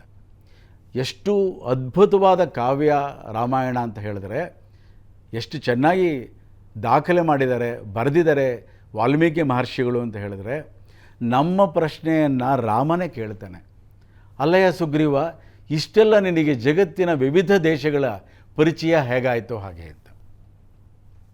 ಸುಗ್ರೀವ ಹೇಳ್ತಾನಾಗ, ನಿನಗೆ ಗೊತ್ತೇ ಇದೆ ನನಗೆ ಮತ್ತು ನಮ್ಮ ಅಣ್ಣ ವಾಲಿಗೆ ಯಾವ ರೀತಿ ಯುದ್ಧ ನಡೀತು, ಯಾವ ರೀತಿ ವೈಮನಸ್ಯ ಆಯಿತು ಹಾಗೆ ಅಂತ. ಅವನು ನನ್ನನ್ನು ಕೊಲ್ಲೋದಕ್ಕೆ ಬಂದ, ನಾನು ತಪ್ಪಿಸ್ಕೊಂಡು ಎಲ್ಲ ಕಡೆ ಹೋದೆ, ಪೂರ್ವ, ಪಶ್ಚಿಮ, ಉತ್ತರ, ದಕ್ಷಿಣ ಎಲ್ಲ ಕಡೆ ಹೋದೆ. ಹಾಗಾಗಿ ನನಗೆ ಜಗತ್ತಿನ ಬಹುಭಾಗ ಪರಿಚಯ ಆಗಿದೆ. ಹಾಗಾಗಿ ಇವೆಲ್ಲ ಚಿತ್ರಣ ಇದೆ ಅಂತ ನಾವು ತಿಳ್ಕೋಬೇಕಾಗತ್ತೆ. ಅವನು ಹೇಳ್ತಾನೆ ಆಮೇಲೆ ಅಂತ.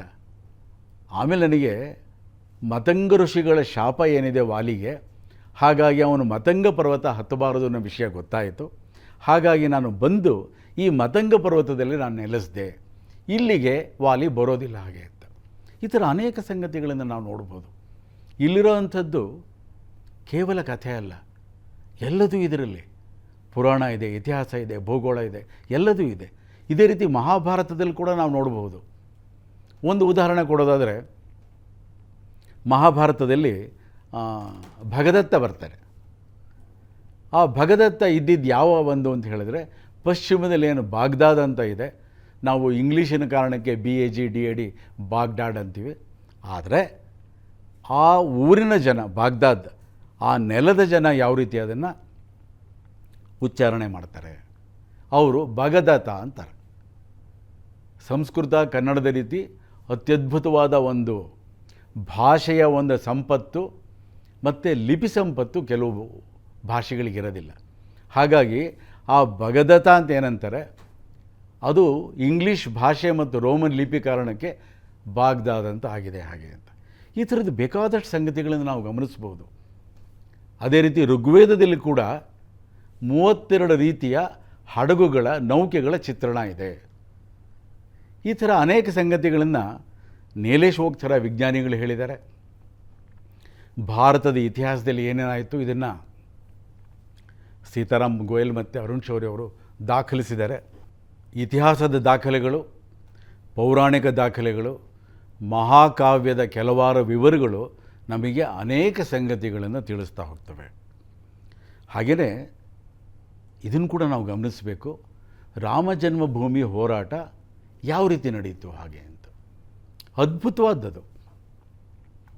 ನಮ್ಮ ಭಾರತದ ಪರಂಪರೆ ಜನ ಏನು ಅಂತ ಹೇಳಿದ್ರೆ, ಆಕ್ರಮಣಕಾರಿಗಳು ಎಷ್ಟು ದೇವಾಲಯಗಳನ್ನು ನಾಶ ಮಾಡಿ ಚರ್ಚ್ ಕಟ್ಟಿದ್ರು, ಮಸೀದಿ ಮಜಾರುಗಳನ್ನು, ಗೋರಿಗಳನ್ನು ಕಟ್ಟಿದ್ರು, ಆದರೂ ಕೂಡ ಅವುಗಳನ್ನು ಒಡೆಯೋ ಒಂದು ಕೆಲಸಕ್ಕೆ ಹೋಗಲಿಲ್ಲ. ಆದರೆ ಮತ್ತೆ ಮತ್ತೆ ಮರುನಿರ್ಮಾಣ ಮಾಡಿದ್ರು ದೇವಾಲಯಗಳನ್ನು ಹಾಗೆ ಅಂತ. ಎಲ್ಲಿ ಧ್ವಂಸ ಆಗಿತ್ತೋ ಅಲ್ಲಿ ಮರುನಿರ್ಮಾಣ ಮಾಡಿದ್ರು ಹಾಗೆ ಅಂತ. ರಾಮಜನ್ಮಭೂಮಿ ದೇವಾಲಯ, ಇತ್ತೀಚಿನ ದೇವಾಲಯ, ಅದು ನಾಶ ಆಗಿದ್ದು 1928ರಲ್ಲಿ ಮೀರ್ಬಾಕಿಯಿಂದ, ಅದೆಲ್ಲ ಗೊತ್ತೇ ಇದೆ ನಿಮಗೆ. ಅದು ಹಿಂದೆ ಕೂಡ ಆ ರೀತಿ ಆಗಿತ್ತು ಹಾಗೆ ಅಂತ. ಆದರೆ ಆ ನಿರ್ಮಾಣ ಆಗಬೇಕಾದ್ರೆ ಇವತ್ತೇನು ಮರುನಿರ್ಮಾಣ ಆಗ್ತಾ ಇದೆ, ಈ ಹೋರಾಟದಲ್ಲಿ ಭಾರತದ ವಿಶೇಷವಾಗಿ ಈ ಕ್ಷಾತ್ರಶಕ್ತಿ ಗೊತ್ತಾಗೋದಕ್ಕೆ ಒಂದು ಅವಕಾಶ ಆಯಿತು ಹಾಗೆ ಅಂತ. ಭಾರತದ ಕ್ಷಾತ್ರಶಕ್ತಿಯನ್ನು ನಾಶ ಮಾಡೋದಕ್ಕೆ, ಒಂದು ವೀರಭೂಮಿಯನ್ನು, ಒಂದು ಪರಿಕಲ್ಪನೆಯನ್ನು ನಾಶ ಮಾಡೋದಕ್ಕೆ ಕನಿಷ್ಠ 100-120 ವರ್ಷಗಳ ಕಾಲ ಷಡ್ಯಂತ್ರ ನಡೀತು, ಈಗಲೂ ನಡೀತಾ ಇದೆ. ಅಹಿಂಸೆಯ ಹೆಸರಿನಲ್ಲಿ ಭಾರತದಲ್ಲಿ ಎಲ್ಲೂ ಕೂಡ ಒಂದು ಶೌರ್ಯ ಪ್ರದರ್ಶನ ಆಗದ ಹಾಗೆ ಆ ರೀತಿ ಒಂದು ಷಡ್ಯಂತ್ರ ನಡೆದಿದೆ. ಭಾರತದ ಒಂದು ಅಸ್ಮಿತೆ ಏನು ಅಂತ ಹೇಳಿದ್ರೆ ಅಹಿಂಸೆ ಹಾಗೆ ಅಂತ. ಅಹಿಂಸೆಯ ಒಂದು ಸರಿಯಾದ ವ್ಯಾಖ್ಯಾನ ಅದಲ್ಲ. ಅಹಿಂಸೆಯನ್ನು ನಾವು ಸರಿಯಾಗಿ ಅರ್ಥ ಮಾಡ್ಕೋಬೇಕಾದ್ರೆ ನಾಶವಾಗೋದು ಮತ್ತು ಶರಣಾಗತರಾಗೋದು ಅಹಿಂಸೆ ಅಲ್ಲ. ಆದರೆ ಈ ರೀತಿ ಹೇಳಿ ಏನು ಅಂತ ಹೇಳಿದ್ರೆ, ಕೇವಲ ಹಿಂದೂಗಳಿಗೆ ಮಾತ್ರ ಇದನ್ನು ಹೇಳಿದ್ರಿಂದ ಈ ಎಲ್ಲ ಒಂದು ತೊಂದರೆಗಳಿಗೆ, ಅಪಾಯಗಳಿಗೆ ಸಿಲುಕಬೇಕಾಯಿತು. ಆದರೆ ಒಂದು 60-70 ವರ್ಷಗಳಲ್ಲಿ ಏನೊಂದು ಹೋರಾಟ ನಡೀತು, ಅದರ ಹಿಂದೆ ಏನಾಯಿತು, ಇದನ್ನು ಕೂಡ ನಾವು ಗಮನಿಸಬಹುದು. 1947ರಲ್ಲಿ ಒಂದು ರೀತಿ ತಥಾಕಥಿತ ಸ್ವಾತಂತ್ರ್ಯ ಬಂದರೂ ಕೂಡ ಅದಾದ ಕೆಲವೇ ದಿನಗಳಲ್ಲಿ ಏನು ಒಂದು ರಾಮಜನ್ಮಭೂಮಿ ಒಂದು ತಾಣ ಇದೆ, ಸ್ಥಾನ ಇದೆ, ಅಲ್ಲಿ ರಾಮಲಲ್ಲಾ ವಿಗ್ರಹಗಳು ಪ್ರತ್ಯಕ್ಷ ಆದವು. ಇದು ಹಾಗೆ ಹೀಗೆ ಯಾರೋ ತಂದಿಟ್ಟರು ಹಾಗೆ ಹೇಗೆ ಅಂತ ಹೇಳಿದ್ರು. ಗೋರಖನಾಥ ಮಠ ನಮಗೆ ಗೊತ್ತೇ ಇದೆ, ಯೋಗಿ ಆದಿತ್ಯನಾಥರ ಒಂದು ಮಠ ಅದು. ಅವರ ಹಿಂದಿನ ಮಠಾಧೀಶರು ದಿಗ್ವಿಜಯನಾಥ್ ಸಿಂಗ್ ಅಂತ, ಬಹಳ ದೊಡ್ಡ ಜ್ಞಾನಿ, ಬಹಳ ದೊಡ್ಡ ಹೋರಾಟಗಾರರು. ಅವರ ಕೈವಾಡ ಇದೆ ಅಂತ ಕೂಡ ಹೇಳಲಾಯಿತು. ಅಲ್ಲಿ ಏನು ಒಂದು ರಾಮಲಲ್ಲಾ ವಿಗ್ರಹಗಳು ಪ್ರತ್ಯಕ್ಷ ಆಯಿತು ಹಾಗೆ ಅಂತ. ಲಲ್ಲಾ ಅಂತ ಹೇಳಿದ್ರೆ ಮಗು ಹಾಗೆ ಅಂತ. ಜನ್ಮಭೂಮಿ ಆಗಿರೋದ್ರಿಂದ ಅಲ್ಲಿ ಬಾಲರಾಮ ಅಲ್ಲಿ ಪ್ರತ್ಯಕ್ಷ ಆದ ಹಾಗೆ ಅಂತ. ಆದರೆ ಅದಕ್ಕೆ ಯಾವುದಕ್ಕೂ ಕೂಡ ದಾಖಲೆಗಳು ಸಿಕ್ಕಲಿಲ್ಲ. ಅಲ್ಲಿಂದಲೂ ಕೂಡ ಹೋರಾಟ ನಡೀತಾ ಇದೆ. ಏನಂತ ಹೇಳಿದ್ರೆ, ಏನೊಂದು ಬಾಬರಿ ಮಸೀದಿ ಇತ್ತು 1992ರಲ್ಲಿ, ಆ ಮಸೀದಿ ಧ್ವಂಸ ಆಯಿತು. ಆ ಒಂದು ತಾಣ ಏನಿದೆ ಅಲ್ಲಿ ಬಾಲರಾಮ ಪ್ರತ್ಯಕ್ಷ ಆದ. ಅದಕ್ಕೆ ಪೂಜೆಗೆ ಅವಕಾಶ ಕೊಡಬೇಕು ಹಾಗೆ ಅಂತ. ಹಿಂದೂಗಳು, ಭಾರತೀಯರು ಸ್ವಭಾವತಃ ಶಾಂತಿಪ್ರಿಯರಾಗಿದ್ದರಿಂದ ಈ ಹೋರಾಟ ನ್ಯಾಯಾಲಯದ ಸರ್ಕಾರದ ಮೊರೆ ಹೋಯಿತು. ಈ ರೀತಿ ನಮಗೆ ಈ ಮಥುರೆ, ಕಾಶಿ, ಅಯೋಧ್ಯೆ ಬಹಳ ಪವಿತ್ರವಾದ ಕ್ಷೇತ್ರಗಳು. ಎಲ್ಲ ಕ್ಷೇತ್ರಗಳು ಪವಿತ್ರವೇ, ಆದರೆ ಈ ಮೂರು ವಿಶೇಷವಾಗಿ ಭಾರತೀಯರ ಶ್ರದ್ಧಾ ಕೇಂದ್ರಗಳು. ಇಲ್ಲಿ ನಮಗೆ ಒಂದು ಅವಕಾಶ ಆಗಬೇಕು, ನಮಗೆ ನಮ್ಮ ಪವಿತ್ರ ಸ್ಥಾನಗಳು ವಾಪಸ್ ಸಿಕ್ಕಬೇಕು ಹಾಗೆ ಅನ್ನೋ ಒಂದು ಹೋರಾಟ ನಡೀತು. ಈ ಹೋರಾಟದ ಅನೇಕ ಮಜಲುಗಳು ಬಹಳ ವಿಶೇಷವಾಗಿದೆ. ಇದು ಅನೇಕ ನ್ಯಾಯಾಲಯಗಳಲ್ಲಿ ಈ ಒಂದು ಮೊಕದ್ದಮೆಗಳನ್ನು ಹೂಡಲಾಯಿತು, ನಮಗೆ ವಾಪಸ್ ಬರಬೇಕು ಹಾಗೆ ಅಂತ. ಇಲ್ಲಿ ಹಿಂದೂಗಳ ವಿರುದ್ಧವಾಗಿ ಏನು ಮುಸಲ್ಮಾನರು ಇದು ಮಾಡಿದ್ರು, ಆ ಮುಸಲ್ಮಾನರಿಗೆ ಈ ಹಿಂದೂ ವಿರೋಧಿ ಶಕ್ತಿಗಳ ಬೆಂಬಲ ಸಿಕ್ತು. ಅವರೆಲ್ಲರೂ ಕೂಡ ಏನಂತ ಹೇಳಿದ್ರೆ, ಇದಕ್ಕೆ ದಾಖಲೆಗಳಿಲ್ಲ, ಹಾಗೆ ಹೀಗೆ ಈ ಥರದ್ದನ್ನೇ ಕಾಲೆಳೆಯೋದಕ್ಕೆ ಶುರು ಮಾಡಿದ್ರು. ಈ ಶ್ರದ್ಧಾ ಕೇಂದ್ರ ಅನ್ನೋದನ್ನು ಮರೆತು ಕೇವಲ ಆ ದಾಖಲೆಗಳನ್ನು ಸಲ್ಲಿಸೋದಕ್ಕೆ ಅನೇಕ ವರ್ಷಗಳ ಕಾಲ ಹಿಡಿಯಿತು. ಮತ್ತೆ ಆ ಒಂದು ದಾಖಲೆಗಳೇನು ಸಲ್ಲಿಕೆ ಆಯಿತು, ಹಿಂದೂಗಳ ಪರವಾಗಿ, ವಿಶ್ವ ಹಿಂದೂ ಪರಿಷತ್ ಪರವಾಗಿ ಅದನ್ನು ಅಲ್ಲಗಳೆಯೋ ಕೆಲಸ ಆಯಿತು. ಇಲ್ಲ ಹಾಗೆ ಅಂತ ವಿಚಿತ್ರವಾದ ಒಂದು ರಾಜಕೀಯ ತಿರುವುಗಳು ಕೂಡ ಆಯಿತು ಹಾಗೆ ಅಂತ. ಅಯೋಧ್ಯೆ ಅನ್ನೋದು ಸಾವಿರಾರು ವರ್ಷಗಳ ಇತಿಹಾಸವೇ ಇರಲಿಲ್ಲ. ಇದು ಮೂಲತಃ ಒಂದು ಬೌದ್ಧ ಶ್ರದ್ಧಾ ಕೇಂದ್ರ, ಸಾಕೇತ ಹಾಗೆ ಅಂತ. ಆದರೆ ಇತಿಹಾಸದ ದಾಖಲೆಗಳನ್ನು ನಾವು ಗಮನಿಸಬೇಕು. ಸಾಕೇತ ಏನಿದೆ, ಅಯೋಧ್ಯೆ ಏನಿದೆ, ಎರಡೂ ಒಂದೇ. ಇದು ಅಲ್ಲ ಅನ್ನೋ ಒಂದು ಕೆಲಸ ಕೂಡ ನ್ಯಾಯಾಲಯದಲ್ಲಿ ವಾದ ಮಂಡನೆ ಆಯಿತು. ಹಾಗೆ ಮತ್ತೆ ಬೇರೆ ದಾಖಲೆಗಳನ್ನು ಸಲ್ಲಿಸೋ ಕೆಲಸ ಆಯಿತು. ಅದು ಹೈಕೋರ್ಟು, ಸುಪ್ರೀಂ ಕೋರ್ಟ್ವರೆಗೆ ಹೋಯಿತು. ಮತ್ತು ಈ ನ್ಯಾಯಾಲಯದ ಒಂದು ಪ್ರಕ್ರಿಯೆ ಏನಿದೆ ಬಹಳ ವಿಚಿತ್ರವಾದದ್ದು. ಅದರಲ್ಲಿ ಏನಂತ ಹೇಳಿದ್ರೆ, ಬೇರೆ ದಿನಾಂಕಗಳನ್ನು ಕೊಡ್ತಾ ಹೋಗೋದು, ಅವಕಾಶಗಳನ್ನು ಕೊಡ್ತಾ ಹೋಗೋದು, ಮತ್ತು ಈ ರೀತಿ ನೀವೊಂದು ನಿಮ್ಮ ಒಂದು ವರದಿ ಕೊಡಿ, ನಿಮ್ಮ ಒಂದು ಸಾಕ್ಷ್ಯಾಧಾರಗಳನ್ನು ಸಲ್ಲಿಸಿ ಅಂತ ಎರಡೂ ಪಕ್ಷಗಳಿಗೆ ಕೊಡೋದು. ಈ ರೀತಿ ದಶಕಗಳ ಕಾಲನೇ ಹಿಡಿಯಿತು. ಇಲ್ಲ ಒಂದನ್ನು ನಾವು ನೆನಪು ಮಾಡ್ಕೋಬಹುದು. 1984ರಲ್ಲಿ ಇಂದಿರಾ ಗಾಂಧಿಯವರ ಹತ್ಯೆಯ ಕಾರಣ ರಾಜೀವ್ ಗಾಂಧಿಯವರಿಗೆ ಬಹಳ ದೊಡ್ಡ ಒಂದು ಬಹುಮತ ಸಿಕ್ತು. 420ರಷ್ಟು ಲೋಕಸಭಾ ಸದಸ್ಯರ ಬಹುಮತ ಸಿಕ್ತು. ಆದರೆ ಭ್ರಷ್ಟಾಚಾರದ ಕಾರಣ, ದುರಾಡಳಿತದ ಕಾರಣ ಅವರ ಜನಪ್ರಿಯತೆ ಕುಸಿತು. 87-88 ಹೊತ್ತಿಗೆ ತುಂಬ ವಿರೋಧ ಪ್ರಾರಂಭ ಆಯಿತು. ಸುಮಾರು 88-89 ಹೊತ್ತಿಗೆ ಏನಾಯಿತು, ಲೋಕಸಭೆಯಲ್ಲಿ ಹೆಸರಿಗೆ ಬಹುಮತ ಇದ್ದರೂ ಕೂಡ ಜನಪ್ರಿಯತೆ ಇರಲಿಲ್ಲ. ಆ ಒಂದು ಕಾರಣಕ್ಕೆ ಆ ಕಾಲದಲ್ಲಿ ಏನು ಮಾಡಿದ್ರು ಅಂತ ಹೇಳಿದ್ರೆ, ಈ ಒಂದು ರಾಮಲಲ್ಲ ಏನಿದ್ದಾನೆ ಇವನ ಪೂಜೆಗೆ ಒಂದು ಅವಕಾಶ ಮಾಡಿಕೊಡಬೇಕು ಹಾಗೆ ಅಂತ. 1989ರಲ್ಲಿ ಆ ಅವಧಿ ಏನಿದೆ, 5 ವರ್ಷಗಳ ಒಂದು ಸರ್ಕಾರದ ಅವಧಿ ಏನಿದೆ, ಅದು ಮುಗಿಯೋ ಒಂದು ವೇಳೆಯಲ್ಲಿ ಆ ಒಂದು ಪೂಜೆಗೆ ಅವಕಾಶ ಮಾಡಿಕೊಡಬೇಕು ಹಾಗೆ ಅಂತ. ಇದು ಕೂಡ ರಾಜಕಾರಣನೇ.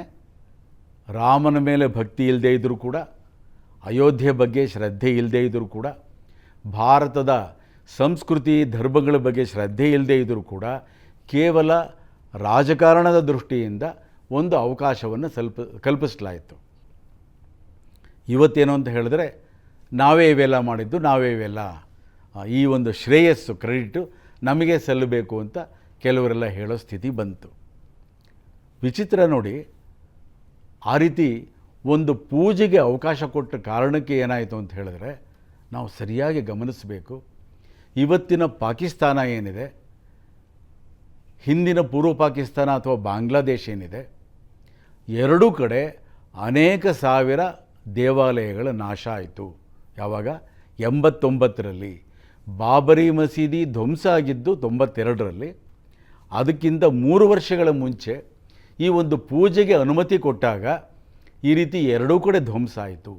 ಇದನ್ನು ಭಾರತೀಯರು ಅರ್ಥ ಮಾಡ್ಕೋಬೇಕು. ಪೂಜೆಗೆ ಅನುಮತಿ ಕೊಟ್ಟ ಒಂದೇ ಕಾರಣಕ್ಕೆ ಅವಾಗ ಬಾಬರಿ ಮಸೀದಿ ಇತ್ತು, ಅದೇನು ಧ್ವಂಸ ಆಗಿರಲಿಲ್ಲ. ಸಾವಿರಾರು ದೇವಾಲಯಗಳ ನಾಶ ಆಯಿತು. ಇದು ಇಸ್ಲಾಮಿನ ಅನುಸಾರವಾಗಿ, ಇಸ್ಲಾಮಿಗೆ ಅನುಗುಣವಾಗಿ ಇವೆಲ್ಲ ಆಗಿರೋವಂಥದ್ದು. ಇದರ ದಾಖಲೆಗಳನ್ನು ಕೂಡ ಸರಿಯಾಗಿ ಸಂಗ್ರಹಿಸೋ ಕೆಲಸ ಆಗಿಲ್ಲ. ಪಾಕಿಸ್ತಾನದಲ್ಲಿ ಬಹುಪಾಲು ಹಿಂದೂಗಳ ನಾಶ ಆಗಿದೆ. ಭಾರತದ ಒಂದು ಕೃಪೆಯಿಂದ ಬಾಂಗ್ಲಾದೇಶ ಹುಟ್ಟಿದ್ರೂ ಕೂಡ 1989ರಲ್ಲಿ ಮತ್ತು 92ರಲ್ಲಿ ಬಾಬರಿ ಮಸೀದಿ ಧ್ವಂಸ ಆದಮೇಲೂ ಕೂಡ ಅಕ್ಷರಶಃ ಸಾವಿರಾರು ಹಿಂದೂ ದೇವಾಲಯಗಳ ನಾಶ ಆಯಿತು, ಹಿಂದೂಗಳ ಹತ್ಯೆ ಆಯಿತು. ಮತ್ತು ಯಾವುದನ್ನು ಹೇಳಬಾರ್ದೋ ಅಷ್ಟು ಆಘಾತಕಾರಿ ಕೆಲಸಗಳೆಲ್ಲ ಆಯಿತು. ಇದನ್ನು ಕೂಡ ಭಾರತ ಗಮನಿಸಬೇಕಾಗತ್ತೆ. ಯಾವುದನ್ನೇ ಆಗಲಿ ಇತಿಹಾಸದ ಒಂದು ಪರಿಪ್ರೇಕ್ಷ್ಯದಲ್ಲಿ, ಸತ್ಯದ ಒಂದು ಸಿನೇರಿಯೋದಲ್ಲಿ ನಾವು ಅರ್ಥ ಮಾಡ್ಕೋಬೇಕಾಗತ್ತೆ. ಇವತ್ತು ಸುಪ್ರೀಂ ಕೋರ್ಟಿನ ಒಂದು ಪೂರ್ಣ ಪೀಠ ಇದಕ್ಕೊಂದು ಅವಕಾಶ ಏನು ಕೊಟ್ಟಿದೆ, ಒಂದು ಜಡ್ಜ್ಮೆಂಟ್ ಏನು ಕೊಡ್ತು, ಇದ್ರ ಪ್ರಕಾರ ಇದೇನು ಆಗಿದೆ, ಇದು ಬಹಳ ಒಳ್ಳೆಯ ಸ್ವಾಗತಾರ್ಹವಾದ ಬೆಳವಣಿಗೆ. ಆದರೆ ಹಿಂದೂಗಳು ಇಷ್ಟು ನೂರಾರು ವರ್ಷಗಳ ಕಾಲ ಈ ಕಾನೂನನ್ನು ಗೌರವಿಸಿದ್ರು ಅನ್ನೋದನ್ನು ಕೂಡ ನಾವು ನೆನಪಿಟ್ಕೋಬೇಕು. ಕಾನೂನಿಗೆ, ಸಂವಿಧಾನಕ್ಕೆ, ಆ ಕಾನೂನಿನ ವ್ಯವಸ್ಥೆಗೆ ಯಾವ ರೀತಿ ಗೌರವ ಕೊಟ್ಟರು ಅನ್ನೋದು ಕೂಡ ಬಹಳ ಮುಖ್ಯ. ಈ ರಾಮಜನ್ಮಭೂಮಿ ದೇವಾಲಯದ ಹೋರಾಟ ಏನಿದೆ, ನಾನು ಸ್ವತಃ ನೋಡಿದ್ದೀನಿ. ಬಾಬರಿ ಮಸೀದಿ ಧ್ವಂಸ ಆದಮೇಲೆ ಅದಕ್ಕಿಂತ ಮುಂಚೆ ಕೂಡ ನೋಡಿದ್ದೀನಿ. ಅದನ್ನು ಗಮನಿಸಬೇಕಾದ್ದೇನು ಅಂತ ಹೇಳಿದ್ರೆ, ಅನೇಕ ಲಕ್ಷ ಹಿಂದೂಗಳು ಬಲಿದಾನ ಮಾಡಿದ್ದಾರೆ. ಸಾವಿರಾರು ವರ್ಷಗಳ ಇತಿಹಾಸದಲ್ಲಿ ಏನೊಂದು ದೇವಾಲಯ ಏನಿದೆ, ಶ್ರದ್ಧಾ ಕೇಂದ್ರ ಏನಿದೆ, ಅಲ್ಲಿ ಹೋಗೋದನ್ನು, ತಮ್ಮ ಶ್ರದ್ಧೆಯನ್ನು ಇದು ಮಾಡುವಂಥದ್ದನ್ನು, ಆರಾಧನೆ ಮಾಡೋದನ್ನು, ಪೂಜೆ ಮಾಡೋದನ್ನು, ಒಂದು ಜಾತ್ರೆ ಅಂತ ಏನು ಹೇಳ್ತೀವಿ, ಒಂದು ಉತ್ಸವ ಅಂತ ಏನು ಹೇಳ್ತೀವಿ, ಅದನ್ನು ಮಾಡೋದನ್ನು ಎಲ್ಲೂ ಕೂಡ ತಪ್ಪಿಸಿಲ್ಲ. ಇದಕ್ಕೆ ಅಕ್ಷರಶಃ ನೂರಾರು ದಾಖಲೆಗಳಿದೆ. ಮತ್ತು ಉಳಿಸ್ಕೊಳ್ಳೋದಕ್ಕೋಸ್ಕರವಾಗಿ ಅಕ್ಷರಶಃ ಅನೇಕ ಲಕ್ಷ ಹಿಂದೂಗಳು ಬಲಿದಾನವನ್ನು ಮಾಡಿದ್ದಾರೆ. ಆದರೆ ಆಕ್ರಮಣಕಾರಿಗಳನ್ನು ಅರ್ಥ ಮಾಡ್ಕೊಂಡಿದ್ದರೆ ಈ ಒಂದು ಬಲಿದಾನ ಇಷ್ಟೊಂದು ಆಗೋ ಒಂದು ಸಾಧ್ಯತೆ ಇರಲಿಲ್ಲ, ಅವಶ್ಯಕತೆ ಇರಲಿಲ್ಲ. ಇವತ್ತೇನು ರಾಮಜನ್ಮಭೂಮಿ ದೇವಾಲಯ ಏನಿದೆ, ಅದರ ಮರುನಿರ್ಮಾಣ ಆಗ್ತಾಯಿದೆ. ಇದನ್ನು ಉಳಿಸ್ಕೊಳ್ಳೋ ಕೆಲಸ ಕೂಡ ಆಗಬೇಕು. ಸೀತಾರಾಮ್ ಗೋಯಲ್ ಭಾಳ ದೊಡ್ಡ ಚಿಂತಕರು, ಲೇಖಕರು.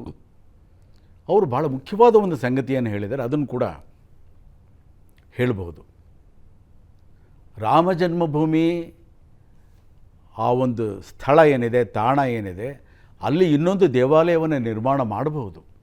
ಆದರೆ ಅದನ್ನು ಉಳಿಸ್ಕೊಳ್ಳೋದಕ್ಕೆ ಭಾರತೀಯ ಸಮಾಜ ಸಿದ್ಧವಾಗಿರಬೇಕು. ಹಾಗೆ ಅಂತ ಇಸ್ಲಾಮನ್ನು ಯಾರು ಅನುಸರಿಸ್ತಾರೋ, ಯಾರು ಪಾಲಿಸ್ತಾರೋ, ಅನುಯಾಯಿಗಳ್ಯಾರಿದ್ದಾರೋ ಅವರು ಹಿಂದೆ ಕೂಡ ಹೇಳ್ತಾ ಇದ್ದರು, ಇದನ್ನು ಒಡಿತೀವಿ ಹಾಗೆ ಅಂತ. ಇತ್ತೀಚೆಗೆ ಕೂಡ ನಾವೆಲ್ಲ ಗಮನಿಸಬಹುದು, ತುಂಬ ವಿಡಿಯೋಗಳು ಕೂಡ ಬಂದಿದೆ.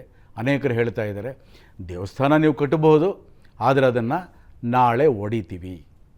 ಕೆಲವರಂತೂ ಹೇಳಿದ್ರು, ಈ ಅಯೋಧ್ಯೆಯಲ್ಲಿ ಏನು ಹೊಸ ದೇವಾಲಯ ಆಗ್ತಾಯಿದೆ, ಅಲ್ಲಿ ನಾವು ಒಳಗಡೆ ನುಗ್ಗಿ ಅಲ್ಲಾಹು ಅಕ್ಬರ್ ಅಂತ ಕೂಗ್ತೀವಿ. ಈ ಒಂದು ಪರಿಸ್ಥಿತಿ ಯಾಕಾಗುತ್ತೆ, ಯಾಕೆ ಹುಟ್ಟುಕೊಳ್ಳುತ್ತೆ? ಇದು ಅಂತ ಹೇಳಿದ್ರೆ, ನಾವು ಭಾರತೀಯರು ಅಬ್ರಹಾಮಿಕ್ ರಿಲಿಜನ್ಗಳ ಸ್ವರೂಪವನ್ನು, ಡಾಕ್ಟ್ರಿನನ್ನು ಅರ್ಥ ಮಾಡ್ಕೊಳ್ಳದಿದ್ದರೆ ಆಗುತ್ತೆ. ರಾಮಜನ್ಮಭೂಮಿ ದೇವಾಲಯ ಎಷ್ಟು ಅದ್ಭುತನೋ, ಎಂಥ ಒಂದು ಸಂಭ್ರಮದ ಸಂಗತಿನೋ, ಅದನ್ನು ಉಳಿಸ್ಕೊಳ್ಳೋ ಕೆಲಸ ಕೂಡ ಆಗಬೇಕು. ನಾವು ನಮ್ಮ ಸನಾತನ ಧರ್ಮವನ್ನು, ಹಿಂದೂ ಸಮಾಜವನ್ನು ಉಳಿಸ್ಕೊಂಡಾಗ ಮಾತ್ರ ಈ ಎಲ್ಲ ದೇವಾಲಯಗಳನ್ನು ಕೂಡ ಉಳಿಸ್ಕೋಬೇಕು. ದೇವಾಲಯ ಅಂತ ಹೇಳಿದ್ರೆ ಕೇವಲ ಒಂದು ಆರಾಧನಾ ಕೇಂದ್ರ ಅಲ್ಲ. 10,000 ವರ್ಷಗಳ ನಮ್ಮ ಪರಂಪರೆಯಲ್ಲಿ ಏನನ್ನು ನಾವು ಗಮನಿಸಬಹುದು, ಒಂದು ಸಾಂಸ್ಕೃತಿಕ ಕೇಂದ್ರ, ಅಲ್ಲಿ ಶಿಕ್ಷಣದ ಕೇಂದ್ರ, ಕಲೆಯ ಕೇಂದ್ರ, ಸಾಹಿತ್ಯದ ಕೇಂದ್ರ. ನಮಗೆಲ್ಲ ಗೊತ್ತೇ ಇದೆ, ಕುಮಾರವ್ಯಾಸ ರಚನೆ ಮಾಡಿದ್ದು ದೇವಸ್ಥಾನದಲ್ಲಿ ಹಾಗೆ ಅಂತ. ಆ ಥರ ಸಾಹಿತ್ಯದ ರಚನೆ ಕೂಡ ಅಲ್ಲೇ ಆಗ್ತಾಯಿತ್ತು. ಶಿಲ್ಪಕಲೆ ಬಹಳ ಅದ್ಭುತವಾದ್ದು. ಈಗಲೂ ಕೂಡ 40ಕ್ಕಿಂತ ಹೆಚ್ಚು ಸಾವಿರ ದೇವಾಲಯಗಳ ನಾಶ ಆದರೂ ಕೂಡ ಈಗಲೂ ಕೂಡ ಉಳಿದಿರುವಂಥ ದೇವಾಲಯಗಳೇನಿದೆ, ಎಷ್ಟು ಅದ್ಭುತ ಅನ್ನೋದನ್ನು ನಾವು ಗಮನಿಸ್ಬೋದು. ಆ ಪರಂಪರೆಯನ್ನು ನಾವು ಉಳಿಸ್ಕೋಬೇಕಾಗತ್ತೆ. ಚಿತ್ರಕಲೆಯ ಪರಂಪರೆಯನ್ನು ನಾವು ಉಳಿಸ್ಕೋಬೇಕಾಗತ್ತೆ. ಕೇವಲ ಒಂದು ಮತ, ಒಂದು ರಿಲಿಜನ್ ಉಳಿಸ್ಕೊಳ್ಳೋ ಪ್ರಶ್ನೆ ಅಲ್ಲ ಇದು. ಇದು ಸಂಸ್ಕೃತಿಯನ್ನು ಉಳಿಸ್ಕೊಳ್ಳೋವಂಥದ್ದು. ವಿಶ್ವದಲ್ಲೇ ಅತ್ಯದ್ಭುತವಾದ ಒಂದು ಸಂಸ್ಕೃತಿ, ಭಾರತೀಯ ಸಂಸ್ಕೃತಿ ಏನಿದೆ, ಇದನ್ನು ಉಳಿಸ್ಕೊಳ್ಳೋವಂಥದ್ದು. ಈ ಎಲ್ಲದೂ ಕೂಡ ಆ ಸಂಸ್ಕೃತಿಯ ಅಸ್ಮಿತೆಯ ಪ್ರತೀಕಗಳು. ಅದನ್ನು ಉಳಿಸ್ಕೊಳ್ಳೋದಕ್ಕೋಸ್ಕರವಾಗಿ ಸಮಾಜ ಸಿದ್ಧವಾಗಿರಬೇಕಾಗತ್ತೆ. ಅದು ಬಹಳ ಮುಖ್ಯ ಅನ್ನೋದನ್ನು ಇಲ್ಲಿ ತಿಳಿಸ್ಬೋದು. ಕಳೆದ 100 ವರ್ಷಗಳಲ್ಲಿ ಯಾವ ರೀತಿ ಭಾರತೀಯ ಸಮಾಜವನ್ನು ನಿರ್ವೀರ್ಯನನ್ನಾಗಿ ಮಾಡೋ ಕೆಲಸ ನಡೆಯಿತು ಅನ್ನೋದಕ್ಕೆ ಒಂದು ಉದಾಹರಣೆಯನ್ನು ಕೊಡಬಹುದು. ರಾಮನ ಅತ್ಯದ್ಭುತವಾದ ಒಂದು ಭಜನೆ ಏನಿದೆ, ರಘುಪತಿ ರಾಘವ ರಾಜಾರಾಮ ಅನ್ನೋದನ್ನು, ಅದನ್ನು ಕೂಡ ನಾಶ ಮಾಡಲಾಯಿತು. ವಿಕೃತವಾಗಿ ಅದನ್ನು ಬದಲಾಯಿಸಲಾಯಿತು. ತಮಾಷೆ ಅಂತ ಹೇಳಿದ್ರೆ, ಭಾಳ ದುಃಖಕರವಾದ್ದು ಅಂತ ಹೇಳಿದ್ರೆ, ಈಶ್ವರ ಅಲ್ಲ ತೇರೋ ನಾಮ ಅನ್ನೋದನ್ನು ಕೇವಲ 100 ವರ್ಷಗಳಿಂದ ಹಿಂದೂಗಳು ಹೇಳೋ ಥರ ಆಯಿತು. ಇದನ್ನು ಯಾರು ಇಸ್ಲಾಮನ್ನು ಅನುಸರಿಸ್ತಾರೋ ಅವ್ರು ಹೇಳ್ತಾರ? ಭಾಳ ಸರಳವಾಗಿ ಹೇಳ್ತಾರೆ ಅವರು, ಇಲ್ಲ, ಇಸ್ಲಾಮಲ್ಲಿ ಅಲ್ಲಾ ಬಿಟ್ಟು ನಾವು ಯಾರನ್ನೂ ಕೂಡ ನಾವು ಸ್ಮರಿಸೋ ಹಾಗಿಲ್ಲ, ಗೌರವ ತೋರಿಸೋ ಹಾಗಿಲ್ಲ ಅಂತ. ಇದು ಕೂಡ ಬಹಳ ಮುಖ್ಯ.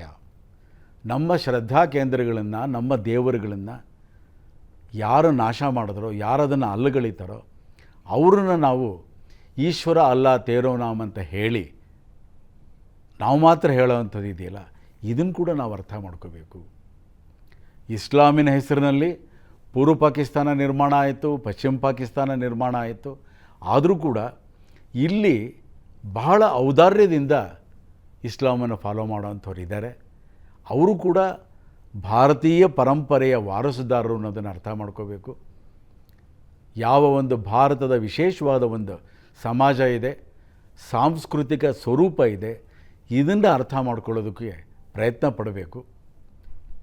ಆಗ ಮಾತ್ರ ಭಾರತ ಉಳಿಯೋದಕ್ಕೆ ಸಾಧ್ಯ. ಹಾಗೆ ಅಂತ ನಿಜವಾದ ಒಂದು ಭಾವೈಕ್ಯ ಅನ್ನೋದು ಏನಿದೆ, ಆ ಭಾವೈಕ್ಯದ ಒಂದು ನಿಜವಾದ ಒಂದು ಉಳಿಸೋದಕ್ಕೆ, ಭಾವೈಕ್ಯದ ನಿರ್ಮಾಣಕ್ಕೆ ಭಾರತವನ್ನು ಯಾರು ವಿಧರ್ಮೀಯರಿದ್ದಾರೆ, ಯಾರು ಹಿಂದೂಗಳು ಅಲ್ಲದೇ ಇದ್ದವರಿದ್ದಾರೆ, ಅವರು ಅರ್ಥ ಮಾಡ್ಕೋಬೇಕು.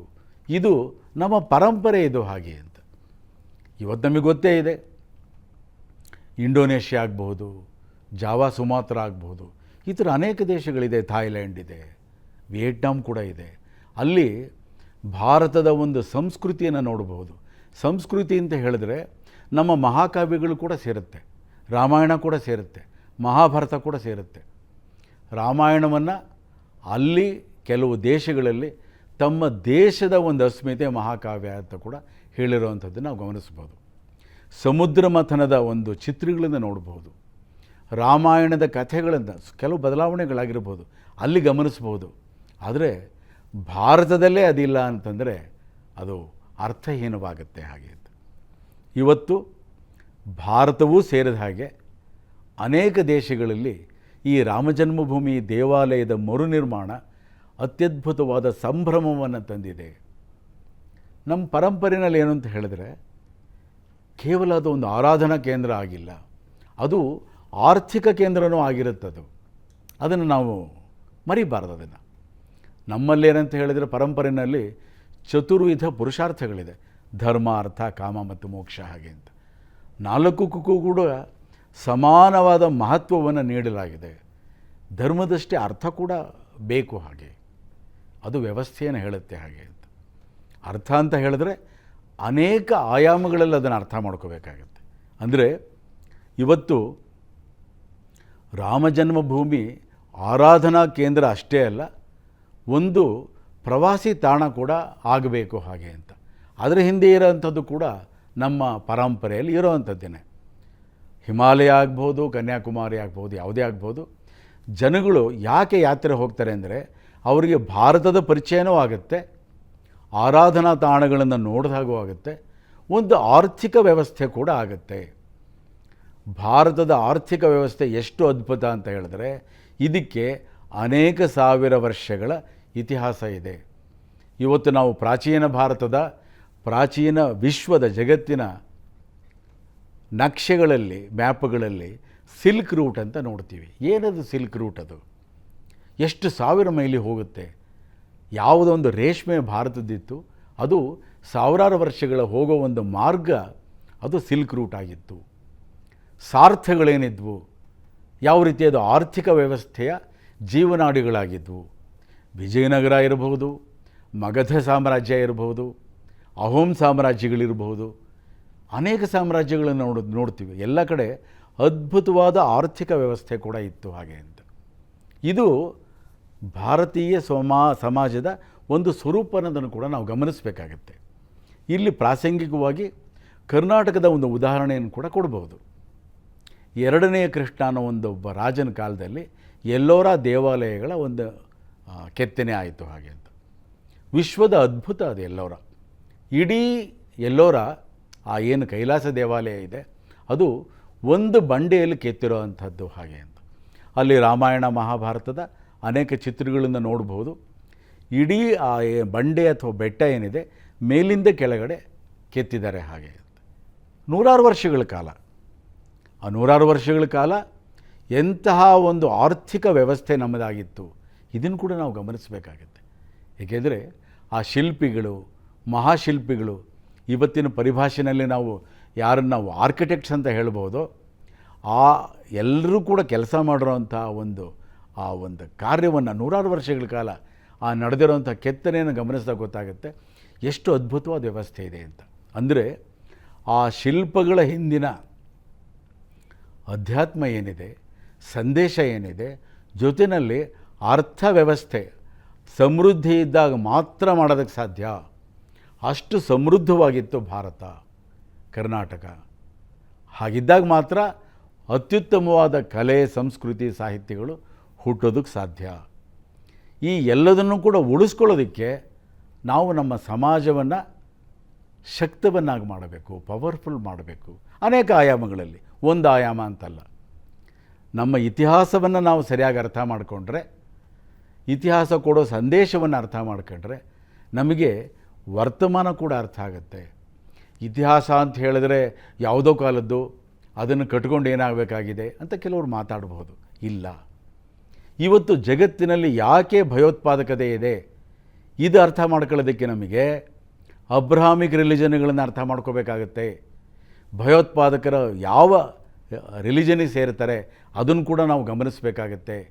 ವಿಶ್ವದ ಅನೇಕ ದೇಶಗಳಲ್ಲಿ ಭಯೋತ್ಪಾದನೆಯ ಘಟನೆಗಳು ನಡೆದಾಗ ಅಲ್ಲಿ ಯಾಕೆ ಅಲ್ಲಾಹು ಅಕ್ಬರ್ ಕೂಗ್ತಾರೆ, ಇದು ಅರ್ಥ ಆಗಬೇಕಾದ್ರೆ ನಮಗೆ ಇಸ್ಲಾಮಿನ ಇತಿಹಾಸ, ಯುರೋಪಿನ ಕ್ರೈಸ್ತರ ಕ್ರುಸೇಡಿನ ಇತಿಹಾಸ ಗಮನಿಸಬೇಕಾಗತ್ತೆ. ಮತ್ತು ಡಾಕ್ಟ್ರಿನ್ಗಳನ್ನು ಕೂಡ ನಾವು ಅರ್ಥ ಮಾಡ್ಕೋಬೇಕಾಗತ್ತೆ. ಇಲ್ಲ ಅಂತ ಹೇಳಿದ್ರೆ ವರ್ತಮಾನದ ಸಮಸ್ಯೆಗಳನ್ನು ನಾವು ಪರಿಹರಿಸೋದಕ್ಕಾಗೋದಿಲ್ಲ, ವರ್ತಮಾನದಲ್ಲಿ ಆಗ್ತಾ ಇರೋದನ್ನು ಅರ್ಥ ಕೂಡ ಮಾಡ್ಕೊಳ್ಳೋಕ್ಕಾಗೋದಿಲ್ಲ. ಇದು ಬಹಳ ಮುಖ್ಯವಾದ್ದು ಅನ್ನೋದನ್ನು ಇಲ್ಲಿ ಹೇಳ್ಬೋದು.